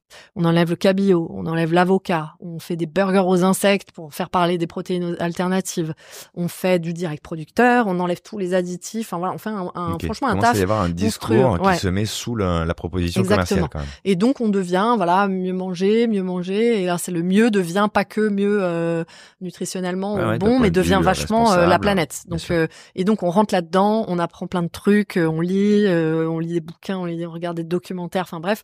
Et donc ça devient une vraie conviction. On va ouvrir cette page et tu vas nous raconter justement comment juste une question auparavant, tu parles de tes associés, de ceux qui vont te suivre, tu les as rencontrés. Oui. C'est un truc ça. Comment on se rend compte, comment on sait comment on décide de poursuivre ensemble, c'est quoi qui fait qu'à un moment tu parles avec beaucoup, comment dire, pas d'affect, parce qu'on sent qu'il y a quand même une part de raison et de conscience très aiguisée, mais voilà, on sent que vous êtes très solidaires les uns des autres. Comment ça prend? Comment ça tient? Et comment vous vous dites, évidemment, on repart ensemble? Alors, avec mon associé précédent de Food Chéri, pour le coup, la décision, c'est qu'on repart pas ensemble parce qu'en fait, il est très tech. C'est un ingénieur. Je suis très food. Ça veut dire food tech. Et en fait, on trouve plus. Il y a plus d'idées, On a essayé de bosser sur certains trucs. On en convient en disant, on trouve pas l'idée. On va pas zoner comme ça, 1000 ans. Enfin, en tout cas, moi, c'est pas ma nature. Et donc, à un moment, on était sur une histoire de logiciel d'aide au restaurant, tous les deux. Puis en faisant une rencontre, je vais rencontrer en l'occurrence Céline Chung de chez Bao Family. Je l'écoute et en fait, ça me frappe que le monde a changé entre Flams de l'époque et maintenant, que je l'ai pas vu changer parce que j'étais dans un autre secteur et que en fait, elle a l'air de faire un truc qui ressemble vachement à une start-up, ce que j'avais envie de garder comme ambiance. Dans son agilité, dans sa dans son structuration. agilité, la data, la tech, tous les outils que tu peux pour te faire gagner du temps et tout. Donc ça, oui, j'avais envie de garder ça. Avec une conscience, avec des valeurs, une conscience, avec quand même le plaisir de la restauration que j'ai toujours voulu. Ça fait 20 ans que mes amis me disent ouvre un resto et je leur dis mais vous savez pas ce que c'est les gars, ouvrir un resto, il faut sortir les poubelles à 2h du mat, c'est pas mon intention du tout. Mais là quand je l'écoute, je comprends qu'on peut structurer autrement. Big Mama est passé par là quand même et du coup, il y a des fonds, alors pas des fonds d'investissement que je connais mais il y a des gens qui investissent, donc on peut lever des sous pour aller un peu plus vite pour sortir ce que j'appelle sortir du nuage, c'est-à-dire t'as une partie un moment dans n'importe quelle boîte où tu vas être très très les mains dans le cambouis et t'as l'impression que t'es submergé de travail, tu bosses jour et nuit, t'en peux plus et ça tu peux pas durer comme ça trop longtemps parce que tu te crames et donc l'argent en général qu'on t'a donné d'avance te permet de structurer, déléguer, tu vas prendre des locaux, t'acheter un peu de confort pour y voir plus clair et voilà et durer plus longtemps et donc cet argent dans ce secteur-là maintenant va te donner la possibilité de pouvoir te payer au début, de pouvoir embaucher des gens qui peut-être permettent de pas être trop dans le cambouis. Oui, bien sûr. Et donc, je ressors de là et à l'époque, c'est mon associé Patrick qui me dit c'est vachement bien, c'est fou, tu devrais faire ça t'irait bien, mais en végétarien. Et puis ça, je me dis ouais, et en fait ça plante la graine et je pense que ça m'a pas pris très longtemps, mais au bout de 3 semaines, je me dis mais en fait ouais, le deuil qu'il y avait à faire, c'était de pas partir ensemble parce que on bossait bien ensemble, mais au final, je crois que c'est le truc qui est fait pour moi. Et végétarien, ça me botte bien. J'étais devenue végétarienne, je l'ai pas dit, mais au fil de cette prise de conscience chez Food Cherry, et je me dis tiens, sur ce marché, il y a rien de végétarien, c'est cool en fait. On va faire écologique. Personne n'a jamais pris ce sujet. Je vais essayer de repenser le resto différemment avec cet angle-là que visiblement personne n'a pris. Ok, ça fait un terrain de jeu, ça a l'air valable. Maintenant, je peux pas partir toute seule. Learning numéro 1 de Hit Trip. Et là, assez vite, franchement, je pense tout de suite. Je pense tout de suite à des gens, quoi. Je vais voir, en l'occurrence, Marine et Mehdi. Marine, elle était directrice du marketing chez Food Cherry. Elle était dans mes équipes. Rarement vu quelqu'un d'aussi solide, avec une capacité de travail comme ça et une éthique de travail comme ça. Et on s'entend très bien. Et on se connaît pas tant que ça à ce moment-là, mais on s'entend très bien. Et Mehdi, il faisait des recettes pour Food Cherry. On avait plusieurs cuisiniers qui nous faisaient des recettes parce qu'il y avait une rotation de recettes énorme. Et depuis toujours, j'ai trouvé ce mec brillant, avec brillant et pertinent. Et on n'est pas toujours pertinent. Et pertinent, ça veut dire arriver à te sortir quelque chose qui est original, que t'as jamais vu, mais confortable, donc pas trop perché, pile poil ce que les gens veulent, et cool, quoi. Enfin, tu vois, ce mix-là qui est genre malin de maintenant, t'as compris ce que les gens ils voulaient maintenant, et tu l'as pas vu partout. Et là, ça pour le coup, c'est très rare, en fait. Tu peux avoir des très bons cuisiniers, qui ont de la technique et qui ont du talent, mais le malin, d'avoir l'air du temps, il est pas évident à avoir, c'est un peu la clé de notre secteur en fait pour durer. Et donc je vais le voir et ça le botte aussi. Et donc et là tu dis quoi? Tu dis on va s'associer directement, tu les envisages comme des partenaires? Oui, parce que je sais que alors Mehdi, au début je me suis dit non, mais je le connais. Pour le coup, il faisait que 2 jours par semaine chez nous. Je me dis, je le connais pas si bien que ça. Peut-être et puis il veut pas. Il était freelance. Il avait ses propres boîtes. Je me suis dit, il va pas vouloir, voilà. Mais au final, on bosse ensemble. Et puis un jour, c'est lui qui va me dire, mais en fait, je crois que, en fait, je voudrais vraiment en faire partie vraiment. Bon bah ok. Alors, tant mieux. Et donc ça se goupille comme ça. Alors ça démarre pas tout de suite, mais au début pendant très longtemps je suis toute seule, le temps qu'ils réfléchissent, le temps qu'ils décident, le temps machin, et moi je continue à avancer. Et le premier truc que je fais, c'est une presse, du coup, avec un business plan, tu vois, je sais faire. Et la chance que j'ai, et ça c'est Food Cherry, c'est on n'a pas gagné. En fait, on a revendu cette boîte, mais alors moi personnellement, j'ai pas gagné énormément pour plein de raisons. Par contre, j'ai gardé plein de bons contacts. J'ai un CV du coup.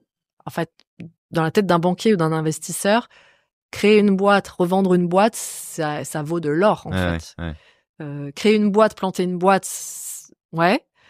Mais créer une boîte, revendre une boîte, c'est la médaille d'or, quoi, si tu veux. Même si c'était pas un prix mirobolant, même si c'est vraiment exactement. Et ça, c'est hyper rassurant.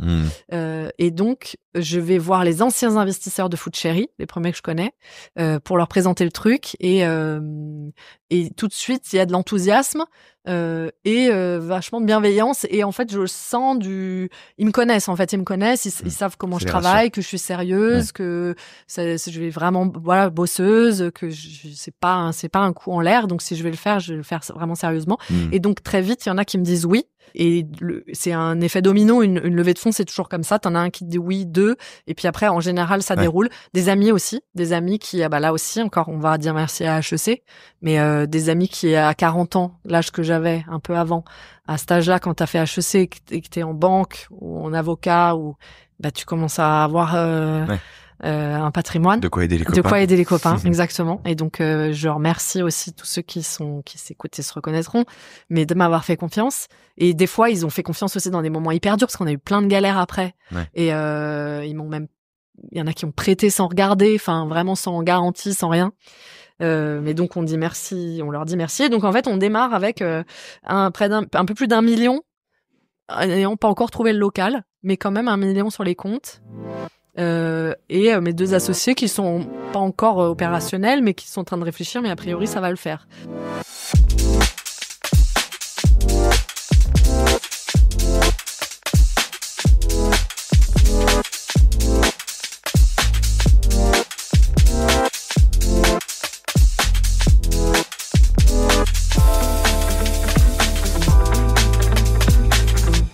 Combien de temps ça prend cette phase ? T'as levé, t'as 1 million, t'as pas de locaux, t'as des associés qui se mettent dans ton sillage. Ouais, l'été 2021, je me dis, je vais faire ça. Et on a la levée de fonds, elle est bouclée en janvier 2023. Donc, tu vois, il y a eu 4 mois je lance des pistes, je vois des gens. Été 2022, janvier 2023. Non, été 2021, janvier 2022, pardon. D'accord. Ouais, voilà, 4 mois. Rapide quand même. Assez rapide. Mais merci Food Cherry, merci HEC, clairement, y a de ça.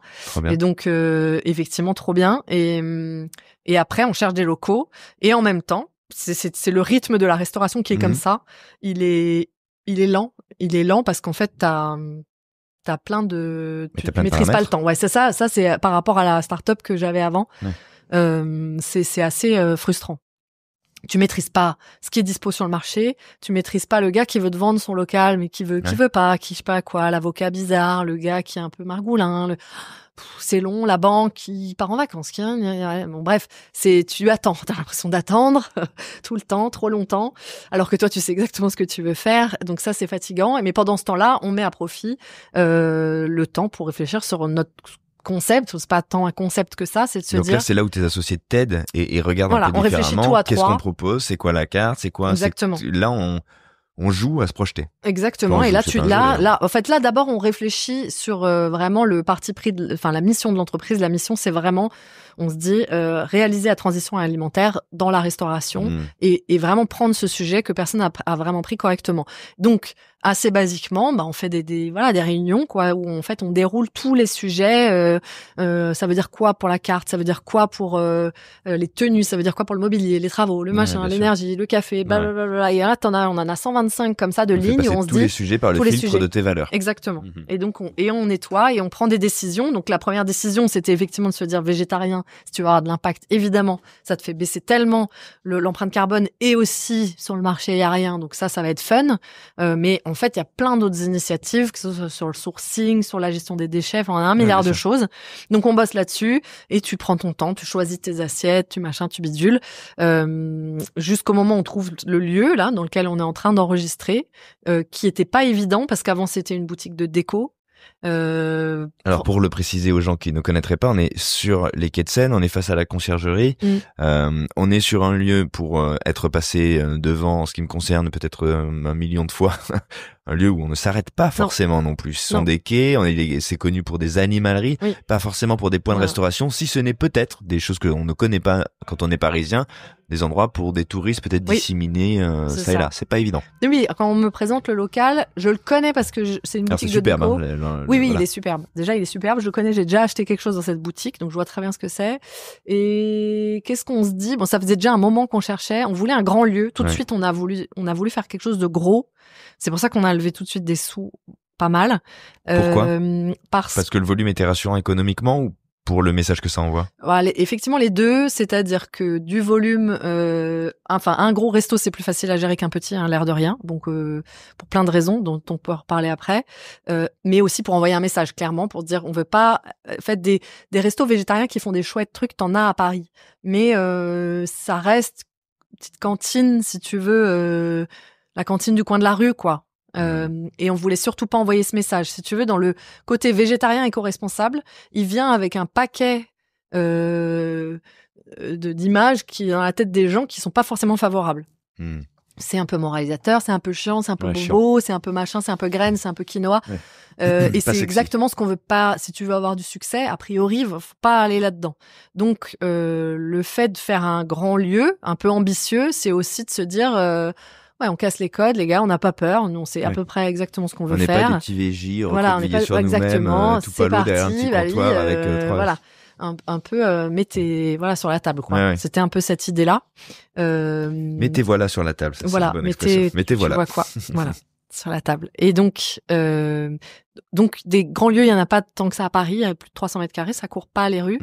Donc on tombe sur celui-là, et ce qu'on se dit à l'époque, c'est que, et ce que je crois fermement maintenant, le monde a changé aussi par rapport au temps où j'étais chez Flamme, c'est-à-dire que ce sacro-saint sujet du passage n'est plus trop un sujet. À Paris? Non. Tu penses que ça, c'est une... C'est Google qui t'a fait tout changer.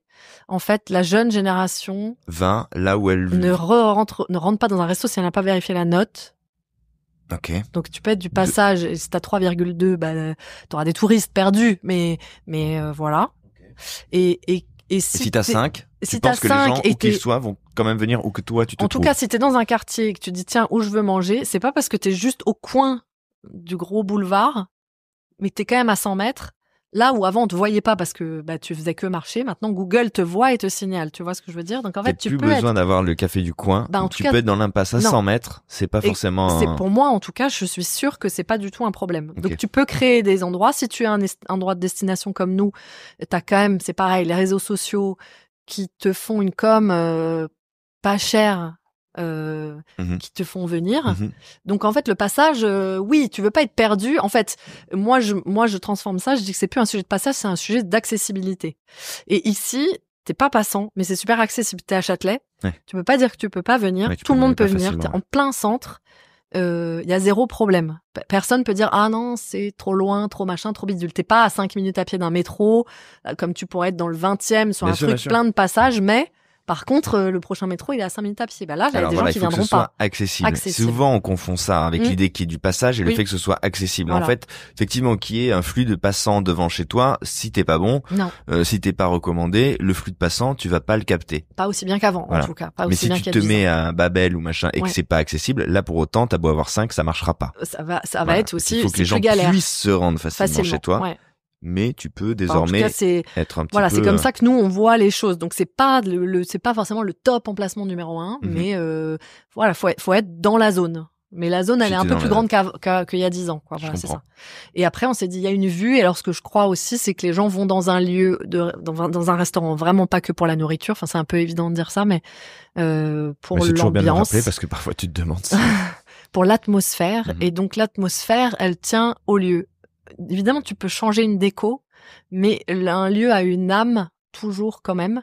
Qui va au-delà du mobilier. Qui va au-delà du mobilier, des couleurs que tu as mises, c'est la lumière qui rentre, c'est ce qui se passe autour, et donc effectivement comme tu l'as décrit là, c'est un lieu ici d'angle avec des façades immenses, anciennes, une lumière folle. Très ouvert sur l'extérieur. Toute la journée, très ouvert sur l'extérieur. Quand t'es ici un dimanche au brunch, il y a une lumière folle, t'as l'impression d'être dans un magazine, tu vois, c'est beau quoi, tu t'aspires le soleil, t'as la conciergerie en face. Et alors je pense que c'est un peu personnel aussi, mais moi, je viens de Strasbourg. Je suis à Paris, du coup, depuis mes études à HEC. Et pour moi, Paris, c'est le Graal, quoi. Enfin, j'ai l'impression d'être... c'est the place to be. Et encore aujourd'hui, 20 ans après, si je suis sur les quais et que et il fait nuit et il y a les lumières, et voilà, et je me dis, c'est le plus bel endroit du monde, que j'ai tellement de chance d'être là. Et donc en fait être ici là avec les quais, je me dis waouh, là vraiment je réalise un peu un rêve pour moi en tout cas. C'est un endroit de dingue. Et du coup effectivement la preuve sur le resto qui marche aujourd'hui très bien.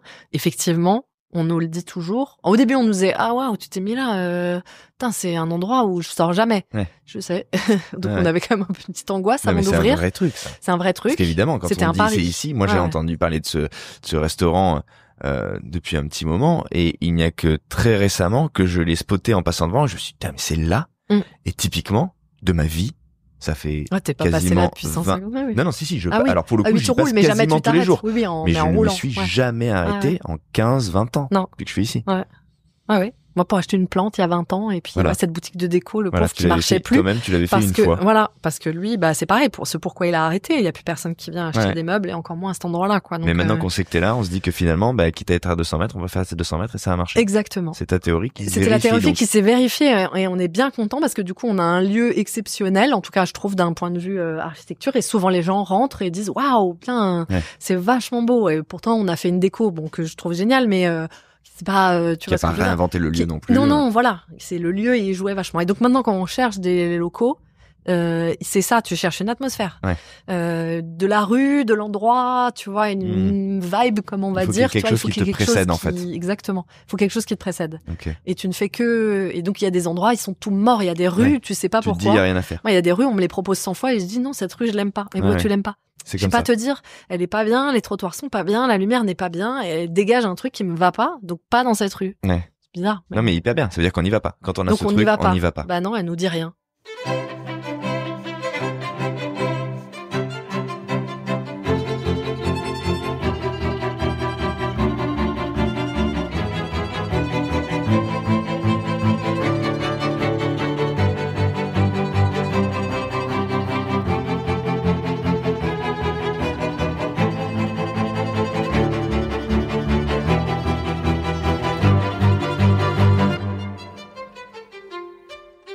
Elle va démarrer comment cette aventure? Comment ça va se passer les premiers temps? Combien de temps se sont passés entre ce moment où tu vas donc découvrir le lieu, l'ouvrir les portes, et maintenant? On est à combien de temps là? Alors il y a eu plein de galères. Là, alors quand on découvre le lieu, on est en février 2022. C'est ça, c'est pas si longtemps que ça. Non, on finira par avoir les clés en septembre 2022. Dingue, ouais. Donc très long, pour plein de raisons, un deal hyper compliqué. C'est ça qu'il faut aussi. Moi j'aime. C'est ce que tu disais tout à l'heure, c'est des trucs de timing, la restauration. Là tu parles de 7 mois entre le moment où tu dis OK et puis le moment où tu as enfin les clés. Qui ne sont liés que au deal en lui-même, vraiment. C'est-à-dire le gars d'avant, oui, mais non, c'était compliqué, en fait, les proprios c'était compliqué, c'était deux beaux, les avocats, le machin, la copro terrifiante, qui nous a fait des crasses, qui voulaient pas qu'on vienne. Évidemment, ils étaient peinards avec un magasin. Voilà, tu veux pas un resto, tu me mets à leur place, je comprends. Donc, t'essayes de la rassurer. Donc, des galères dingues et des sujets de travaux. Et ensuite, les travaux démarrent. Et en fait ce local était pas très cher puisque c'était pas un resto, donc on avait de quoi payer direct. Donc en fait je fais une erreur monumentale à ce moment-là que je referai plus. Je signe avec des banquiers qui m'ont dit oui ça va le faire, mais sans avoir une offre, un truc signé, tu vois, un accord signé des banquiers. Et là c'est le pire, j'ai perdu quelques années de vie là dans ce truc là, je pense, de parce que les banquiers te disent au début on te suive. Ouais, je signe, on commence les travaux parce qu'on avait du cash d'avance, donc on y va, on a déjà perdu assez de temps. Bien sûr. Et en fait les banquiers, il y avait deux banques qui prenaient tout le prêt. On parle quand même d'1,7 million, donc c'est pas du tout rien. D'accord. Et nous lâchent. 3 semaines après le début des travaux, le premier banquier lâche en disant finalement c'est pas passé, sachant que vraiment je suis naïve mais pas complètement idiote, donc quand il avait dit c'est bon, c'est sûr, je l'avais cru. OK, j'avais pas de papier, mais donc ne jamais croire tant que c'est pas signé, c'est pas signé. Tous les banquiers, on peut croire un banquier que vous connaissez très bien mais pas tous a priori. Tant que c'est pas signé, c'est clair. Et la deuxième nous refait la même chose. Donc heureusement, grâce encore une fois du contact des amis, du coup de bol, de la chance, du machin, on arrive à retrouver 2 banques, mais on a eu l'argent des prêts. Ici, hein, le restaurant, c'est 2,4 millions. Tout le beans, quoi. Les travaux, mais aussi la trésor d'ouverture, tout les avocats, le machin, quoi. Tout le package. Et on a eu les 1,7 million des banques que 2 semaines avant l'ouverture. Entre-temps, c'est là où t'as des amis et des gens qui te font confiance. C'est quand même la plus précieuse qui arrivent à colmater, à te dire pour le matos, pour le machin, bah là je te. Exactement. Donc encore une fois, ta réputation entre guillemets ou je sais pas comment dire, mais pas importante. Ouais, c'est au final. On sait qu'on peut te filer quand c'est la galère, rendras... c'est sur ça que ça finit par jouer. Ouais.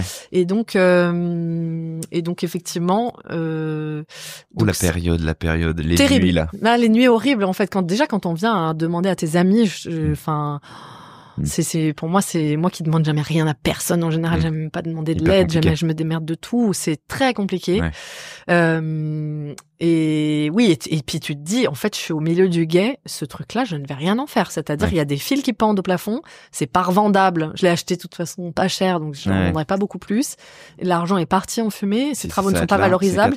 C'est cata. C'est rien, quoi. En fait, là, tout le monde a perdu son argent. C'est la honte. Enfin, tu peux planter les investisseurs entre guillemets quand t'as essayé pendant 5 ans, 10 ans et que machin. Mais là, c'est une espèce d'erreur grossière. C'est nul, quoi. Donc non, pas possible. Horrible. Pas dormi, des nuits entières. On était dans un état. T'es suspendu, puis c'est long. Encore la banque, oui, ça devrait le faire.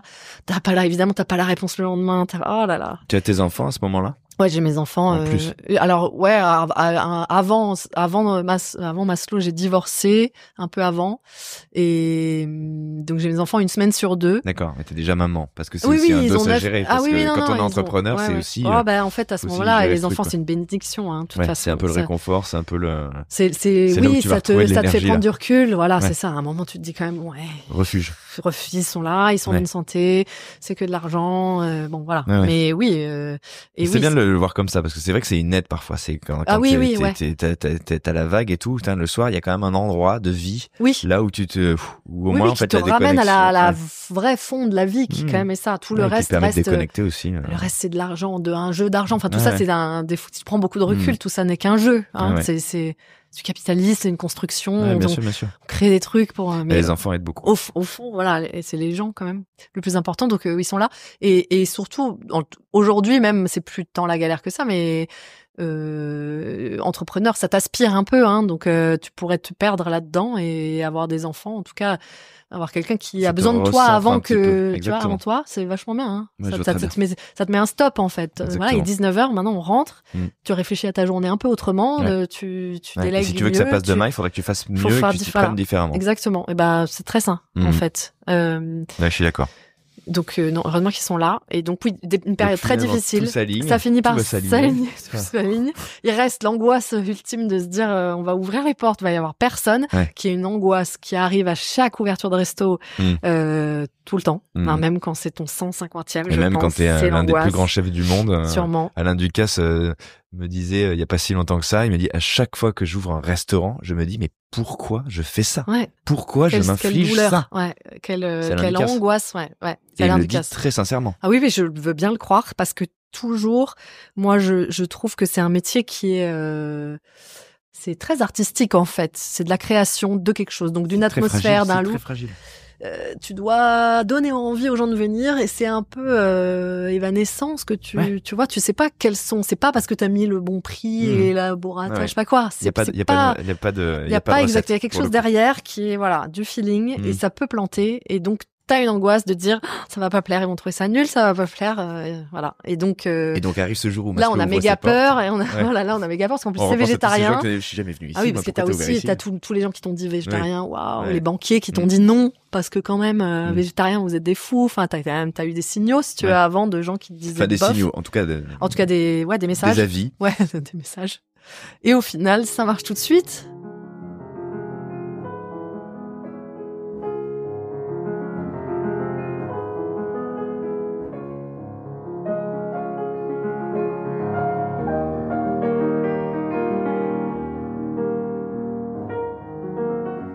quel coup de bol.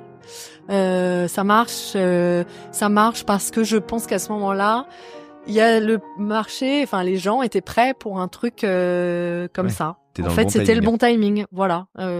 Finalement, c'était pas si farfelu de faire du 100% végétarien. Visiblement, ça choque pas tant de monde que ça. Mais vous communiquez? Est-ce que le truc de Maslow, c'est de dire, ici, c'est 100% végétarien, ou au contraire? Non, on n'a pas parlé de ça, effectivement, mais tout le parti pris, c'est de ne jamais en parler. En fait, on estime que le propos d'un restaurant, c'est de te proposer une expérience. De plaisir. De plaisir, exactement. Et pas, peu importe ce que tu manges, mais bon, les gens sont de plus en plus habitués. Tu vas dans des restos, menu unique, tu vas pas choisir la carte. Enfin, ils sont de plus en plus quand même habitués à se laisser emmener dans des univers. Donc, le propos, alors, est végétarien un peu, éco-responsable, on va passer 3 minutes là-dessus, ça l'est pas du tout. Donc vraiment, on estime qu'éco-responsable, c'est pas un thème, hein. C'est rien, c'est des façons de bosser. C'est une façon de bosser. Et je dis souvent, j'ai dû le dire 1000 fois, c'est comme payer ses impôts, déclarer son URSSAF. Je raconte pas ça à mes clients. Ouais. Nous, on le fait parce qu'on voit pas comment on pourrait bosser autrement. Entre guillemets, on pourrait pas se regarder dans la glace si on faisait moins bien que ça. Donc, on le fait. C'est pas le propos du restaurant. Ouais. C'est juste nos méthodes. Par contre, végétarien, c'est un peu plus le propos des restaurants, mais clairement, on se dit tout de suite, voilà, même nous, même moi, qui suis végétarienne depuis maintenant, 8 ans, je vais pas dans des restos végétariens, ou très peu. Ouais. Je me débrouille dans les restos non végétariens parce que d'une façon ou d'une autre, ça va être probablement plus fun. Donc, on le dit pas parce que nous-mêmes, on n'est pas clients de ça, quoi. Voilà, exactement. Il se trouve que. Et surtout, on a compris, enfin, en tout cas, on est très clair sur le fait qu'on veut que, si tu veux, l'impact chez nous, il se fait quand la personne, elle mange. Si elle vient pas manger, il n'y a pas d'impact. On a pu monter plein de process et machin, rien, quoi. Voilà. Ça ne se fait d'impact qu'en comparaison avec le repas qu'il aurait fait ailleurs, qui aurait été plus chargé en carbone. OK? Donc, il faut qu'il mange, donc il faut qu'il vienne, donc il faut qu'il rentre. Et si tu veux qu'il rentre, faut pas mettre beaucoup de barrières à l'entrée. Et donc, végétarien, c'en est clairement une. Ouais. Il va croire que c'est pour des gens végétariens. Qu'il ait l'impression de souscrire à quelque chose avant même d'être rentré. Exactement. Alors que, et donc, des fois, j'ai des gens qui viennent en disant, oh là là, je suis pas végétarien, en l'air de s'excuser comme si j'étais pas végétarien. Mais, oui, en fait, aucun problème. Encore mieux d'ailleurs, parce que un restaurant de végétariens, ils ont déjà fait leur impact, de toute façon, au quotidien. C'est pas dire que ça servirait à rien, mais ça me servirait moins. Donc, il faut surtout qu'il n'y ait pas de végétarien. Donc, on n'en parle pas et on n'est pas là pour faire la morale, on n'est pas là pour convaincre les gens. En fait, quand ils ont mangé, ils ont fait une bonne action, qu'ils le veuillent ou non, qu'ils aient décidé de le faire ou pas, tu vois. Et donc, en fait, faut que ça soit un restaurant le plus sexy possible. Ouais. Et donc, on a kiffé, on a passé un bon moment, et puis là, tu peux dire, et au fait, en plus, les gars, il se trouve que. Mais et tu le vois encore aujourd'hui dans les réservations, plein de gens écrivent attention à l'âle, attention, je mange pas de crevettes, attention, il y a un ami végétarien avec nous. Ça tombe bien. Ils le savent pas. Ouais. Et donc on bosse depuis le début en mode un peu schizophrène, une partie sur l'impact, une partie sur le côté un peu sexy, attractif. Ça passe par quoi? Comment on rend sexy une cuisine végétarienne? Si tant est qu'il faille, je suis obligé de poser cette question parce que moi, t'as raison. J'ai moi-même plein de réponses, mais c'est quand même. Ça c'est tout le talent de Mehdi. De Mehdi, ouais. Clairement, qui tombe juste, enfin qui tombait juste à l'époque et qui continue à tomber juste aujourd'hui, et qui arrive à faire un mix des cultures. Bon, si la décision qu'on prend assez vite, c'est quand même de dire qu'on va faire des assiettes à partager, ça va vachement aider. Ça aide parce que végétarien, il te manque quelque chose dans ton assiette. Si tu fais un plat, cette protéine là, elle te manque. Et du coup, tu tournes assez vite en rond sur un plat complet. Tu tournes assez vite en rond sur ce que tu peux faire manger aux gens, sans faire de faux burgers, je sais pas quoi, et tu vois, tu te retrouves coincé. Et donc, d'éclater ça est une bonne décision. En mode picora. Voilà. Tu picores. Alors, c'est pas des tapas, c'est plus cuisiné que ça et tout, mais c'est des mini plats. Tu goûtes. Et en fait, dans le végétarien, le fond du problème, souvent, il y a un côté d'ennui et de profondeur de goût. Et donc, en fait, ton palais finit par, parce que sur un seul plat, il y a un peu une uniformité, il y a un truc où tu dis bon, exactement. Alors que du coup, quand tu partages, il y a une exactement. variété Et donc en fait les gens, ils ont saturé leur palais, si tu veux, ça crée du relief. Ils se sont pas ennuyés une seule seconde. Il y avait plein de trucs et ça arrivait au fur et à mesure. Il y avait des couleurs, des goûts, et puis des choses qu'ils ont jamais mangées. Mais t'arrives à faire passer avec un ingrédient qu'ils adorent et que du coup voilà. Et donc c'est amusant et c'est comme ça qu'on arrive à la faire passer. En plus du talent de Mehdi qui tombe juste, qui fait les bons assaisonnements et toujours avec ce que je disais tout à l'heure, c'est réconfortant et ça te sort de ton quotidien et c'est surprenant, mais ça reste gourmand. Ah oui, et ça, voilà, et ça aussi clairement dès le début. Alors ça, pour le coup, pour moi, c'était une évidence, mais maintenant, je l'ai post-rationalisé. Moi, je reçois aussi beaucoup, enfin, dans la lignée de ma mère, j'ai toujours beaucoup reçu aussi.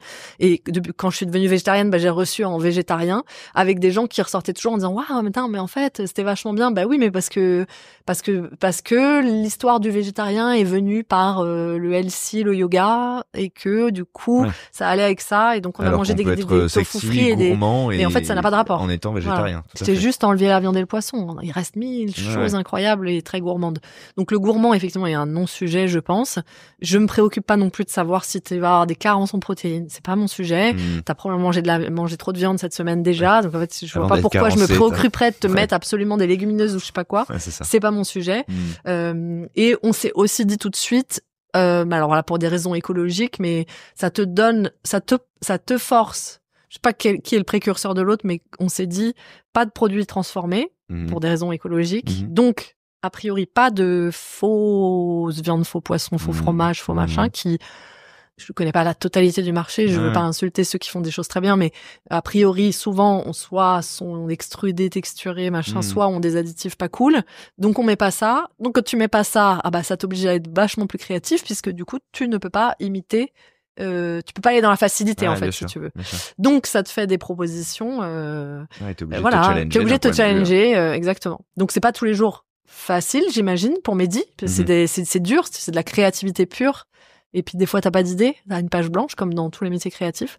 Mais non, pour l'instant il y a encore plein d'idées, heureusement. Comment ça s'est développé par la suite? Parce que du coup, ça a fait des petits, t'as eu envie de faire d'autres choses. Oui, alors ce qu'on s'est tout de suite dit, pour des raisons alors c'est une vision un peu entrepreneur de se dire on a envie de faire quelque chose de gros quand même. Comme nous, les 3 associés, aucun de nous n'est à proprement parler productif. C'est-à-dire, moi, je ne fais pas de service. Marine, qui s'occupait de la partie marketing, architecture, c'est pareil, n'est pas en salle ou quoi. Et Mehdi, a priori, il a jamais été cuisinier dans un resto, en fait. Il a toujours été freelance, traiteur, consultant, il signait des cartes. Donc, c'est pas non plus sa volonté, si tu veux, de tenir la baraque. H24, voilà. Et donc, forcément, si à 3, on veut se payer sans bosser dans le resto, va falloir en faire plusieurs. Voilà. Tout de suite. Et donc, mais c'est aussi, bon, alors, plus personnellement, j'ai déjà monté une entreprise à une taille modeste, mais quand même plusieurs dizaines de millions d'euros de chiffre d'affaires, avec plusieurs centaines de personnes. Ça m'intéresse de voir plus gros, tu vois ce que je veux dire? Enfin, si tu veux, ce chemin-là, je l'ai déjà vu. Qu'est-ce qui t'amuse là-dedans, justement, dans le fait d'avoir un volume, notamment d'un point de vue et des capitaux et du personnel? Qu'est-ce qui fait que ça te... C'est pas l'argent, c'est globalement, ce qui m'anime de toute façon, c'est la curiosité tout le temps. C'est-à-dire, qu'est-ce qu'il y a de nouveau à apprendre, qu'est-ce qu'il y a de nouveau à voir. Qu'est-ce qu'on peut faire en plus ou différemment, voilà. Un peu. Et donc, j'ai déjà fait de 0 à 300 employés. Je voudrais voir après, en fait. C'est apprendre des nouvelles choses. Là, je veux pas dire que je suis dans une forme de zone de confort pour l'instant. Il y a eu des énormes galères et encore une fois, j'ai perdu des années de vie. Donc, je me suis pris quelques murs. Mais sur la partie structuration de l'entreprise, je suis pas dans la découverte. Je vois à peu près où on doit aller, ce qu'on doit faire. C'est le moment d'embaucher telle personne. On va appeler l'avocat pour faire tel truc. Tiens, j'ai déjà entendu parler de ça. On va pouvoir faire ça. Je sais à peu près où je suis. Après, on va aller plus gros. Je vais plus savoir où on est et là ça va être drôle, enfin en tout cas à nouveau ça va être ça va être à nouveau voilà. Et après non, il y a autre chose que moi j'aime beaucoup, j'aime bien embaucher des gens. En fait ça me refait penser à quand tu postules pour le master entrepreneur à HEC à l'époque, je sais pas si c'est encore comme ça, mais tu dois faire une lettre de motivation. Et j'ai écrit dans cette lettre que un entrepreneur, enfin tu dois dire pourquoi tu veux être entrepreneur, je crois, quelque chose comme ça. Et j'ai écrit que que pour moi une entreprise c'est donner du travail aux gens avant tout. En fait, je vois l'entreprise assez peu d'un point de vue capitalistique, mais je la vois comme un rouage de la société, si tu veux. Il faut que tout le monde trouve sa place et sa case. Donc, comme un toit, mais sur un autre terrain. Voilà. Chacun doit se loger, chacun il faut doit aussi travailler, exactement. Aussi, Et donc l'entreprise, elle sert à faire tourner ce truc-là, quoi. Hein. Il y a des flux d'argent, c'est un moteur. Il faut donner de l'argent à des gens pour qu'ils puissent avoir une vie par ailleurs. Et donc, je trouve que c'est presque la mission première. Et en vrai, moi je l'ai dit naïvement à l'époque en n'ayant jamais embauché personne. Évidemment, j'avais 22 ans, mais maintenant je vois que c'était très vrai en tout cas, je pense vraiment ce que j'ai écrit à l'époque. Et j'aime embaucher les gens. C'est le truc dans une journée merdique. Il y en a plein. Souvent, quand même, ma gratification, c'est de voir les employés et de voir qu'ils sont bien. Et d'ailleurs, il y a pas grand chose qui me prend plus la tête que des employés qui sont pas bien, en l'occurrence, des gens qui c'est le nœud, ça. Ouais, ça arrive, c'est le nœud. Voilà. Ça me ronge, ça me fait pas dormir la nuit parce que et je sais que le week-end dernier ils ont un week-end hyper difficile parce qu'il manquait du monde, parce que on a pris plein de clients trop. Enfin bref, je voyais les retours des équipes et je vois que c'était difficile, qu'il y a des gens qui avaient les larmes aux yeux, qu'il y a des gens il y en a une jeune fille qui venait de rentrer chez nous depuis 2 semaines. Tu vois, je me suis dit la pauvre, elle a une mauvaise image. Et en fait, ça m'empêche de dormir la nuit. Ouais, je comprends. Tu vois. Et en fait, et donc, plus gros égale plein d'employés et que, alors, en toute humilité, je pense quand même être probablement mieux logé, enfin, mieux, tu vois, pris en charge qu'ailleurs. Et je me dis, dans ce métier aussi, qui est dur avec on gère des populations vraiment très variées, avec des gens qui ont des vies difficiles, ceux qui ont des vies difficiles, je pense que ils sont chez nous quand même mieux que dans plein d'endroits que je connais parce qu'on s'en occupe du mieux qu'on peut. Enfin, dans tout ça, je mets plein de guillemets et tout. Je suis sûre que tu vas t'interroges des gens dans les employés. Il y en a plein qui sont pas contents quand même. Et voilà, bien sûr. Et on a sûrement fait des erreurs. Et ça, pour moi, c'est hyper gratifiant. Donc du coup, il faut grandir. Il faut continuer à grandir. Donc ça a grandi. Donc ça a grandi et on en a fait un deuxième. Il nous restait un peu de sous de la première levée de fonds. Et on avait cette idée de faire... Ça, c'est rare, quand même. D'avoir des sous encore? Ouais, non. Ah. Je sais pas. On avait levé... Enfin, en l'occurrence, j'ai pris 1,2 million. Je pensais prendre moins. Il y avait la possibilité. Ce que ça m'a appris, mais souvent... Food Cherry aussi, j'ai quand même beaucoup appris sur ces... On avait plusieurs tours de levée de fonds, beaucoup de négo et tout. J'ai appris énormément. Quand on donne... Quand il y a de l'argent... On prend. Ouais, enfin, en tout cas, avant de le refuser, réfléchis 2 fois parce que ça revient pas toujours comme tu veux au moment où t'en auras besoin. Ça peut être la poire pour la soif ou un tremplin pour développer d'autres choses. Voilà, c'est ça. Alors choses. après, il y a toujours des histoires de dilution, de machin, de bien bidule sûr. que moi qui me touche moins, mais effectivement, dormir la nuit, ça me touche vachement, moi, comme sujet. Je suis très anxieuse. Et avoir un peu d'avance, et c'est pas pour un point de dilution de pourcentage que du coup, tu te fais 1 an de tirer les bouts de ficelle et à pas savoir comment payer les employés, ça m'amuse pas du tout. Donc, il y avait un peu d'avance, et ça a marché ici, et c'était rentable assez vite. Assez vite, c'est quoi? Alors, parce que là, on se parle d'une aventure qui est là à 3 ans. Honnêtement, au bout de 3 mois, tu voyais que ça allait être rentable. Hyper rassurant. Et là maintenant, oui, hyper rassurant. Tu dors mieux, du coup. Bah ouais. Et là, vraiment, à partir de janvier, ça fait 1 an où tu te dis, ouais, quand même, là, c'est des très beaux chiffres. Et donc t'as mis 2 ans. Ouais, c'est ouvert depuis 1 an et demi, quoi, voilà. Ouais. Donc, 1 an et demi. Ouais. Et là, oui, là, maintenant, c'est bien, c'est des beaux chiffres qui te permettent d'en ouvrir d'autres. 1, parce que tu sais que ça va tenir la route, et 2, parce que les banquiers voient tes chiffres et te disent que c'est OK. Et te suivent. Donc il nous restait un peu de cash, on en a fait un deuxième qui est un autre concept, on va dire. Donc là c'est un bar à pâtes, on s'est inspiré d'un truc qu'on a vu à Londres, qu'on avait adoré, qui s'appelait Padella, qu'on n'a pas fait exactement pareil, mais cette idée de se dire, c'est fou d'ailleurs, enfin c'est fou parce que tu dis que t'as tout vu, tout fait, tout mangé, et puis en fait non. En vrai, il reste toujours des petites brèches de... Ouais. Et ou une manière de faire. Il y avait des restos italiens pleins, et pourtant, un petit comptoir à pâtes comme ça, cool, comme un boui-boui mais un peu sexy, comme un bar à vin mais un peu, tu vois. Alors on se Eh ben, parle il y de en avait pas. Fellows, donc Ouais, on se parle de Fellows. un boui-boui très sexy en l'occurrence, avec un atelier où on fait les pâtes. Si les gens nous écoutent et me suivent, vous savez aussi que je suis le parent du Food Club, qui est un compte Instagram de recommandation. Donc si vous voulez voir ce que c'est Fellows, il y a une vidéo sur Fellows qui vous recommande cette adresse. Okay. Donc il y a un atelier en bas, ouais, on fait des pâtes. Ouais. Bah en fait, hyper bel endroit, ouais, hyper avec bel une endroit. carte assez variée. Pardon, je fais la promo. Non, vas-y. Et des tarifs hyper accessibles. Ouais. Enfin voilà, c'est vraiment l'endroit où on peut aller un jour, le lendemain, le surlendemain, les yeux fermés. Et là encore, on retrouve aussi cet engagement qui ne se dit pas, mais qui reste présent. C'est nos méthodes, de toute façon, c'est l'ADN de l'entreprise. Donc, les méthodes de Maslow sont exactement les méthodes de Fellows. Donc, tout de la gestion des déchets, le sourcing, bref, je ne fais pas. Mais c'est un autre concept. On propose autre chose. Et effectivement, ce que tu as dit, dont on n'a pas parlé, le prix est un vrai sujet. Dingue, le prix de Fellows.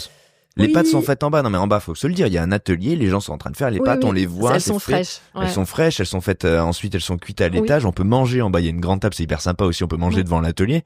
Ouais. C'est un lieu de vie. On a l'impression qu'on est dans une bulle. Tout se fait là. C'est hyper gourmand, hyper bon, végétarien aussi. Et les assiettes, elles partent à 10 balles. Oui, elles partent à 10 balles. Mais dingue. En fait, ce qui est fou, mais comme ici, chez Maslow, le ticket moyen, c'est 30. Avec les gens, ils en ont bien mangé, il y a eu des cocktails, des machins, des trucs. Ouais. En fait, le sujet du juste prix, c'est un sujet fondamental, je pense, dans ce qu'on fait. Et c'est à la fois c'est facile à faire et pas facile à faire. En fait, si tu regardes juste tes marges, ce qu'on met, c'est le juste prix, c'est-à-dire on a quand même un food cost, donc là, le coût des matières. Notre coût des matières, il est entre 20 et 21. C'est bas. Enfin, pour la restauration en général. Évidemment, c'est parce qu'il n'y a pas de viande et de poisson en partie, mais aussi parce que on a déconstruit tout le sourcing pour pas passer par 50 intermédiaires. Donc, il y a peu de grossistes, c'est beaucoup du direct. Quand tu fais du direct, en fait, t'as des bons prix avec de la super qualité. Bon, bref, tout ce jeu-là, c'est partie de l'ingénierie de derrière. Ça met du temps à mettre en place, à structurer. Ça peut être plein d'emmerdes, mais quand ça marche, t'as enlevé des intermédiaires, donc des coûts, donc voilà. Donc des coûts. Donc, on peut proposer des prix comme ça parce que c'est le juste prix. Ok. Et en fait, le juste prix, c'est aussi pour ça que les gens y viennent. Et c'est devenu rare, en fait. C'est devenu rare, en fait. Un joli endroit. En fait, souvent, on me dit, ça cartonne, pourquoi? C'est Big Mama qui disait ça aussi, et c'est pour les mêmes raisons que ça a cartonné. C'est bien servi, dans un joli endroit, avec un prix qui est pas très cher. Dans une ambiance sympa. Dans une ambiance sympa. Il y en a pas tant que ça, des endroits à Paris, en fait. Soit t'as ça, mais c'est beaucoup trop cher, donc tu vas peu. Soit, en fait, le service est pas ouf, le restaurant est décrépit. Soit on se moque de toi sur la bouffe, c'est vraiment, ça sent que c'est pas frais, ça sent qu'il y a pas de sincérité. Voilà, mais en fait, combiner tout ça, qui est un peu évident, il y en a pas tant que ça. Sur le papier, mais après, pour le rendre, c'est ça qui est terrible dans le métier de la restauration, c'est que ça paraît évident, on a tous envie de manger dans un endroit sympa, d'être bien servi et de manger bien, et en plus des vins. Mais en fait, des restaurateurs qui réussissent le pari de cocher toutes ces cases, c'est pas évident. Non, c'est pas évident. Et encore une fois, je leur jette pas la pierre. On est structuré pour, c'est-à-dire, tu vois, il y avait des sous, il y avait des associés, chacun sait très exactement ce qu'il fait, s'ils sont experts de leur, on a mis les briques qu'il fallait pour pouvoir traiter correctement le sujet et essayer de faire bien. Alors, il y a un autre truc dont je me rends compte aussi pour avoir fait d'autres interviews qui seront diffusées, notamment celle de Florent Piard qui a monté Les Résistants. Ouais. Je l'ai déjà rencontré. Voilà. J'en parlais avec lui, les auditeurs découvriront cet épisode bientôt. Là, il y a aussi un truc qui est fondamental, c'est que vous êtes parti de vos valeurs, de votre vision, de la manière dont vous envisagiez les choses avant de penser au restaurant, à son modèle et finalement à l'assiette. Et c'est hyper intéressant de voir ça. Et c'est ce qui, je pense, définit le nouveau monde dont on a parlé au tout début, qui n'est plus celui que tu as connu quand tu as commencé chez Flammes et tout ça. C'est que les valeurs parfois précèdent les choses et qu'in fine, le restaurant prend la forme de ce qu'on a voulu y mettre.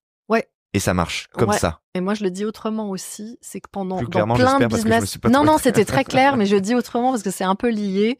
Souvent, dans plein de business, le marketing précède la proposition. T'as d'abord réfléchi à ce que voulaient les clients et t'as interrogé et t'as fait des études et machin et bidule. Et pour moi, le marketing doit être au service d'une proposition sincère et honnête.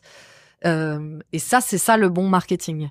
Et il en fait d'ailleurs du coup pas trop non plus, et parce que finalement la proposition, elle est précurseur, et elle dit, et elle parle d'elle-même. Exactement. Et donc effectivement, c'est très juste ce que tu dis. On a fait ce qu'on avait envie de faire. Et après, on voit comment on peut le faire. Coup de bol, ça tape juste et ça plaît aux gens, mais... Non, mais ça, c'est le truc, tu te dis, bon, effectivement, vaut mieux que ça marche. Est-ce que ça va plaire? Est-ce que c'est cette question, tu te la poses? Oui. Mais ce qu'il y a, c'est, voilà, on va faire comme ça. Ben, a priori, c'est pas commun. Ok, c'est pas commun, mais comment on fait? Comment on fait pour les ressources? Comment on fait pour les gens? Comment on fait pour la proposition? Ça. Oui, alors après, on est aussi, c'est pareil, il faut être pragmatique, faut pas... Si tu sais où tu veux aller, un petit pas après l'autre, moi je suis globalement toujours un petit pas après l'autre, je vois pas à 15 ans, 10 ans, je me dis, tant qu'on fait mieux que la veille, c'est qu'on est dans la bonne dynamique, tu vois. Et donc même sur les sujets des engagements, de l'écologie et tout, c'est pareil, c'est pas parfait, il y a des trucs que je voudrais faire qu'on n'a pas bien réussi. Ça ne jamais l'être, mais par contre, c'est un chemin. Voilà, c'est un chemin, exactement. Et donc par contre, faut jamais s'arrêter, et il faut jamais être content de soi, et ça c'est pareil, on est de nature, les 3 associés, et pas très contents de nous en général. Enfin, peut mieux faire toujours. Quand on a réussi un truc, on célèbre pas, on n'est même pas allé fêter aucune ouverture, ni rien, de rien, parce qu'on est toujours en train de se dire, on est sûrement déjà en retard sur quelque chose. Quand même. Pas stressé, mais ouais, c'est quoi la suite? Et c'est l'espèce de peur de se dire. Attends, enfin, c'est une peur et une forme d'humilité, en fait, se dire, moi, ça fait 20 ans que je suis dans ce secteur, tu vois, maintenant, j'ai un peu de recul. Ouais, on va pas faire les malins. Un jour, Hippopotamus, il faisait le malin aussi. Puis aujourd'hui, tu vois, en fait, ça passe, les modes, elles passent, les temps, ils changent. Rien n'est acquis. Là, on a du bol, mais tu vois, on va vieillir, on va en reparler dans 2-3 ans. Ouais, exactement. La difficulté, elle est ailleurs. On a fait quelque chose de probablement difficile, ouvrir 1, 2, puis maintenant bientôt 3 restos. C'est pas facile, mais 15, 20, et que ton premier resto, 10 ans après, il y a toujours du monde dedans, et il est là, la difficulté. 3 dernières questions. Rapides comme ça, parce que je t'ai pris pas mal de temps déjà dans ton agenda de patronne. Ministre, pas ministre. Tu m'as dit tout à l'heure, je voyais le retour des équipes en parlant d'un événement, d'un week-end qui a été compliqué. Oui. C'est une valeur clé, les ressources humaines dans la restauration, évidemment. Comment vous gérez ça? Comment vous gérez le lien que vous avez avec votre équipe? Comment vous faites pour rester attentif et en prise avec les gens qui travaillent pour vous? Est-ce qu'il y a des trucs mis en place? Est-ce qu'il y a des rendez-vous? Est-ce qu'il y a des réunions? Comment ça marche? Exactement, il y a plein de trucs mis en place et je pense qu'on n'est pas au bout. C'est pas facile de recruter, c'est pas facile de garder les gens. Et de toute façon, en fait, c'est un métier pas facile. Comment dire, dès le début, on avait la certitude. Aucun de nous, en fait, n'a vraiment de ce secteur, comme tu l'as pu le comprendre, restauration à l'ancienne. Et pas pour rien, parce que très clairement, aucun de nous n'a envie de souffrir dans ce secteur. Et ça ne matchait pas avec ces... Voilà. Et donc, du coup, on a bossé dans d'autres boîtes où tu souffres pas autant. Et on a démarré ce projet en se disant, mais pourquoi doit-on autant souffrir? Pourquoi la restauration est pas un secteur comme les autres? Est-ce qu'on peut pas faire un peu mieux et avoir des avantages, une vie normale? Et voilà. Et donc, en fait, de la même façon que les engagements, on a retour descendu, on s'est dit ça on peut, non, ça coûte vraiment trop cher, mais ça on peut. Et on a mis déjà tout ce qu'on pouvait. Donc en fait, je pense que chez nous, ils ont quand même déjà le sentiment que c'est relativement, on nous le dit souvent, organisé. C'est bizarre, mais en fait, dans la restauration, c'est souvent le bazar, c'est l'angoisse, le mec s'est pas levé, le truc à l'arrache, le truc. Et puis même pour les employés, le nombre de fois où t'as des employés qui disent, en fait, moi, ce week-end, moi, j'ai plein de copains qui bossent dans la restauration et qui me disent, ce week-end, je sais pas, non, je vais certainement bosser. Quoi, tu vas certainement bosser. Voilà. Part du principe qu'il faut être disponible, parce que c'est pas clair, parce qu'ils savent pas. Parce qu'ils savent pas. Et puis surtout, quand t'arrives, et c'est l'arrache. Le machin est cassé, il y a qu'un barman au lieu de 2, et tu vas devoir, et voilà, et t'es dans la galère. Et en fait, on leur dit hyper souvent, Joseph, le directeur des opérations, il dit souvent, arrêtez de vous mettre dans la galère. Et donc, il y a quelques règles chez nous, mais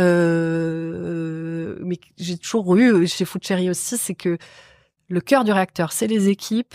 Il faut pas qu'ils soient mal. Enfin, en fait, si eux, ils sont pas bien, ça c'est... Mais concrètement, vous faites quoi? Ça passe par quoi? Oui, alors déjà, ça commence par, donc, effectivement, anticipation, transparence, organisation.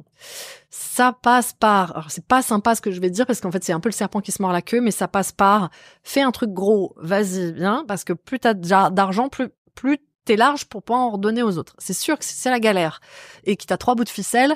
Et pour les employés, ça va être dur aussi, tu peux pas rendre, quoi, tu vois. Donc, en fait, ça passe par exemple, on mégote pas, ils le savent, même si des fois la réactivité, elle est pas là comme ils voudraient, mais ce week-end, par exemple, ils savent que quelqu'un est absent, tu peux remplacer. Point, il y a un extra, c'est tout. Oui, on se démerde pas, t'es pas là pour se démerder, pour faire à 3 le boulot de 4. Donc, tu vois, par exemple, ça, ils le savent. Est-ce qu'ils le font toujours? Est-ce que le directeur a toujours la réactivité de le faire? Je sais pas, mais il y a pas de photo. La plonge est cassée. Il Il y a 2 extras qui font la plonge en plus parce qu'il faut la faire à la main. C'est pas le plongeur tout seul. Donc, il y a une partie qui se met dans les sous, quoi, clairement. Après, il y a une partie qui est dans le management. Et donc, je veux pas rester trop dessus, mais en fait, oui, c'est appliquer des méthodes de management que on a connues ailleurs et qui sont pas forcément dans la restauration. Donc, c'est, le truc je pense le truc le plus symbolique qu'on fait, c'est que chaque employé, chaque mois, a ce qui s'appelle un one-to-one, pas avec son manager direct, mais avec un autre manager, à qui Hyper on pose... bien, parce que du coup, la parole est libérée. Voilà, beaucoup plus libérée, et à qui on pose pas des questions de boulot, parce que c'est pas un sujet de performance, c'est vraiment comment tu te sens ce mois-ci, à qui tu veux rendre hommage, à qui tu dis merci, qui as-tu aidé ce mois-ci, est-ce que tu as un problème que t'as pas su résoudre, et des questions basiques, mais tu t'en rends compte que ça fait partie du confort aussi. On l'a rajouté récemment, celle-là, as-tu un problème administratif que tu ne peux pas résoudre? Là, tu découvres le gars il a demandé 10 fois son Navigo, et il est toujours pas remboursé parce que à la paye, à la truc, ça s'est perdu. Le gars qui a pas réussi à s'affilier à la mutuelle, mais qui a baissé les bras, et tu vois. Donc ça, hop, tu peux aider, c'est facile, ça prend 3 secondes. Et la dernière question, on l'a rajoutée un peu avant, mais pas tout au début non plus. As-tu été témoin ou victime d'un comportement inapproprié? D'accord. Donc vous avez il y a une charte, entre guillemets, de questions. Voilà. Ah oui, ils doivent répondre. Et en fait, et nous, on reçoit tout, on lit tout pour l'instant, parce qu'on peut. Ouais. Et donc là-dedans, tu vas remonter plein de trucs, les ambiances des restos, tu vois quand ça va pas, tu vois quand ça va vachement bien, tu vois qui est cité souvent, je remercie machin, qui m'aide souvent, tu vois, des gens qui sont dans l'ombre, mais qui bien sûr. Mais qui shine pas, mais par contre, ils sont cités tout le temps parce que eux, c'est des éléments hyper importants. Les problèmes administratifs, on a déjà licencié des gens pour des histoires de racisme, des histoires de mains baladeuses et machin, qui étaient remontés dans les questionnaires. Sinon, ça, c'est pareil, ça sort pas du resto. Ouais, c'est ça. Donc ça, c'est, je dirais, le truc le plus symbolique parce que c'est un peu différent. Après, il y a plein d'autres choses. Ils ont des formations presque toutes les semaines. Moi, je fais des points business où je donne les chiffres à tout le monde jusqu'à la marge d'EBITDA en bas, où je leur explique comment fonctionne l'URSSAF, le bidule. Enfin, j'essaye de leur la transparence dont tu parlais, ouais. Ouais, hyper important. On n'a rien à cacher. Ouais. On prend rien. On est là tous pour bosser ensemble. Et donc on le dit. Et oui, donc ouais, on peut tout dire. Et tu peux tout me dire à moi aussi. Enfin, c'est-à-dire tu peux venir avec n'importe quelle idée. Tu peux tout dire. On fait aussi quelque chose qu'ils aiment bien. C'est que on intègre tous les nouveaux entrants. Ils ont un parcours d'intégration assez sympa, notamment où il y a une première journée où tu vas pas travailler, tu vas aller au run, à la plonge, au pass, au bar, histoire de rencontrer tout le monde et de voir tous les métiers. Ça tourne, ouais. Ça, ce qu'on nous dit aussi souvent chez nous, c'est qu'entre la salle et la cuisine, il y a zéro angoisse. Énorme. Voilà. Et c'est aussi pour ça. Et la cuisine, parfois, elle va runner et on a des serveurs qui sont capables de prendre le pass. Et des fois, on le fait pour s'amuser et tu vois, ça remet tout le monde à sa place. Et chaque nouvelle personne, j'en ai fait un lundi de repas d'intégration. Ils mangent avec moi et moi obligatoirement et Marine et Mehdi s'ils sont dispo dans leur agenda. On goûte toute la carte, nombre de serveurs aussi ou de cuisiniers qui n'ont jamais mangé ce qu'ils cuisinent. Ouais. Et on goûte toute la carte et on discute et on apprend à se connaître et c'est inter-équipe, tu vois. Enfin et du coup c'est pareil, t'es plongeur. Tu parles peut-être pas bien français machin, mais là t'as appris à connaître machin et machin et on mixe des restos ensemble aussi. Voilà. Trop bien. Par exemple. Une question par rapport à la transparence des chiffres. Souvent, les restaurateurs ou les chefs d'entreprise, de manière générale, ont peur de donner leurs chiffres parce qu'ils ont peur que derrière, les gens se manifestent en disant « Ah ben attendez, moi j'aimerais bien plus, ou j'aimerais bien ci, ou j'aimerais bien ça. » C'est pas un... Tu vois ce que je veux dire? Oui, je vois ce que je veux dire. Tu vois ce fameux truc très français en plus de dire oui, le patron, il en gagne tant et tout. Bah alors à ce moment-là, moi je voudrais... Je sais pas. Ça se présente pas. Parce que je pense que c'est ma façon de voir les choses, c'est que si t'es sincère avec les gens, tu peux toujours tout expliquer. Et donc en fait, il suffit d'oser aussi lui dire pourquoi. En fait, il peut gagner plus chez nous probablement. Il faut qu'il progresse. Il va changer de poste. On ouvre plein de restos. Il y a de la place pour tout le monde. Et en l'occurrence, il y a le nombre on a fait une staff party il y a pas très longtemps. Il y avait au moins 25 ou 30 personnes cette année qui ont été promues d'un ou deux grades. Grade, c'est pas un bon mot, mais tu vois, d'un ou deux postes. Ouais. Et on a mis la photo de tout le monde et tout le monde a applaudi tout le monde et tout. C'était un peu start-up, mais ça marche. Combien de gens aujourd'hui? Combien de gens du coup? Alors là, on est 70 et avec l'ouverture du 3e resto, on va être 110. Ok, donc là, on devient plus gros. On va devenir plus gros. Et c'est ma dernière question. C'est ma dernière question, parce que t'as dit, un gros resto, c'est plus facile à gérer qu'un petit. Ouais. Qu'est-ce que ça permet? Ça permet de créer des synergies. Il y a des choses transversales. C'est ça que ça veut dire? Non, alors un gros resto, c'est plus facile à gérer qu'un petit. C'est essentiellement sur le sujet des appros, du stock, des stocks et des gens. En fait, là, ici, il y a 42, je pense, salariés, et quand il en manque un, hop, on peut faire appel à quelqu'un d'autre. Et il y en a probablement 10 qui sont chez eux et qui éventuellement sont OK de faire un extra. Ouais. Ça, c'est précieux. Et ça, c'est précieux. Et même, je veux dire, t'es 10 au service, si t'es 9, c'est pas pareil que si tu passes de 3 à 2, en pourcentage. Ouais, bien sûr. Donc, c'est pas la même souffrance quand il t'en manque un, globalement. Et ça sera toujours la même fuite. La fuite, t'en auras qu'une, mais t'en auras aussi une dans ton petit resto. Mais là, tu vois ce que je veux dire. Ouais. En fait, les galères sont les mêmes, mais t'as plus d'argent, t'as plus de volume, ça va. On les endigue un peu plus facilement. Voilà, exactement. Puis ça sort plus de cash tout de suite aussi, ce qui te permet de voir. Enfin bon. Bien sûr. Voilà. Logique. Mais bon, Fellows est plus petit et en fait, on s'est dit, je crois que fallait pas descendre en dessous de 60 couverts. Là, en dessous, tu commences à être dans une taille. Comme j'ai regardé une interview l'autre jour de quelqu'un qui disait ça, et en dessous, c'est le Mordor, en fait. C'est en dessous de 60 couverts par service. Non, 60 places assises. Ah, 60 places disponibles. Ouais. Ah ouais, donc là, on est plus ça de va 60 couverts par service. Voilà. Ah bah nous, oui, ici à Maslow, on a fait près 700 samedi dernier, tu vois. 700 la journée. Ouais. C'est bien. Ah, mais c'est pour ça qu'ils ont souffert, les pauvres. C'était dur. Ouais. C'était dur et c'était le premier week-end de beau après un long hiver, et quand il fait beau, tout le monde sort, et là, ils se sont pris une rouste. Mais, donc oui, plus gros. Un gros resto. Le prochain sera aussi un gros.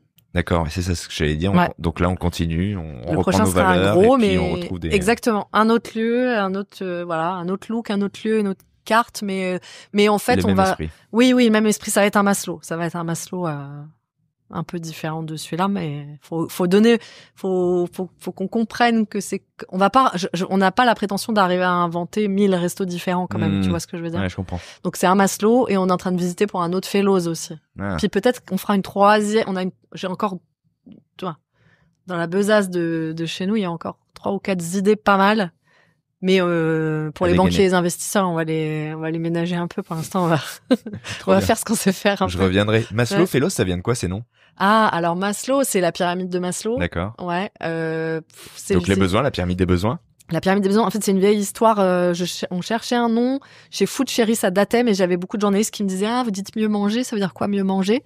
Et un jour, je sais pas comment ça me vient, mais je dis, c'est comme la pyramide de Maslow, mais version food. Donc, à la base, faut que ça soit bon et sexy, sinon, de toute façon, il y a personne. Ouais. Ensuite, c'est clean. Ensuite, c'est frais. Ensuite, on regarde à qui on l'achète. Ensuite, en haut de la pyramide, on réduit les protéines animales. Ça avait plu, les journalistes, ça leur parlait bien et tout. C'est marrant, j'avais jamais pensé à, tu vois, c'est extrêmement connu, mais moi, pour moi, c'est l'association, dans ma tête, c'est comme ça que ça résonne entre masse, mon côté espagnol, c'est, qui veut toujours plus, et slow, le côté, quand même, toi, j'aime bien ce contraste. Alors, c'était vraiment ça. Je le reçois comme ça. C'était vraiment ça. Alors après, sur ma presse de levée de fonds, il y a écrit Massive Ambition for Low Impact Food. Ah ouais. Tu vois? Pas mal. Et ça, c'est post-rationalisé. Ouais, okay. Mais ça marche bien. Et Fellows. Alors du coup, on s'est dit mince, c'est quoi le fil Et du coup, on s'est dit qu'il y aurait de low impact dans tout, et donc on a des fichiers Excel avec tous des trucs cool qui peuvent passer par l'eau. Et c'est Mehdi qui a trouvé Fellows un jour. Tu vois, Maslow le 2 là, on a cherché longtemps et on n'est peut-être pas aussi content. Mais bon, voilà. Donc il y aura l'eau. On va essayer de garder l'eau tout le temps. On va voir la low story. Ouais. Cool. Merci Julia, merci beaucoup.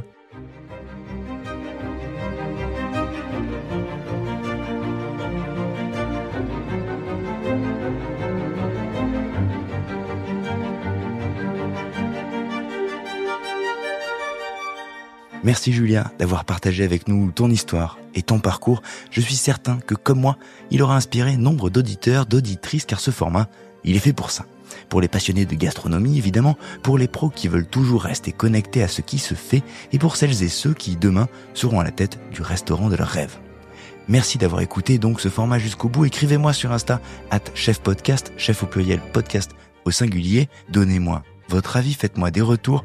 Si vous ne l'avez pas encore fait, notez ce podcast sur votre plateforme, parlez-en à vos amis passionnés, c'est ainsi que vous pouvez m'aider à continuer de développer Chef. Abonnez-vous si c'est pas déjà fait, car comme désormais on revient plusieurs fois chaque semaine avec les différents formats, il faut rien louper. Alors je vous laisse, prenez soin de vous et à très vite sur Chef. Salut!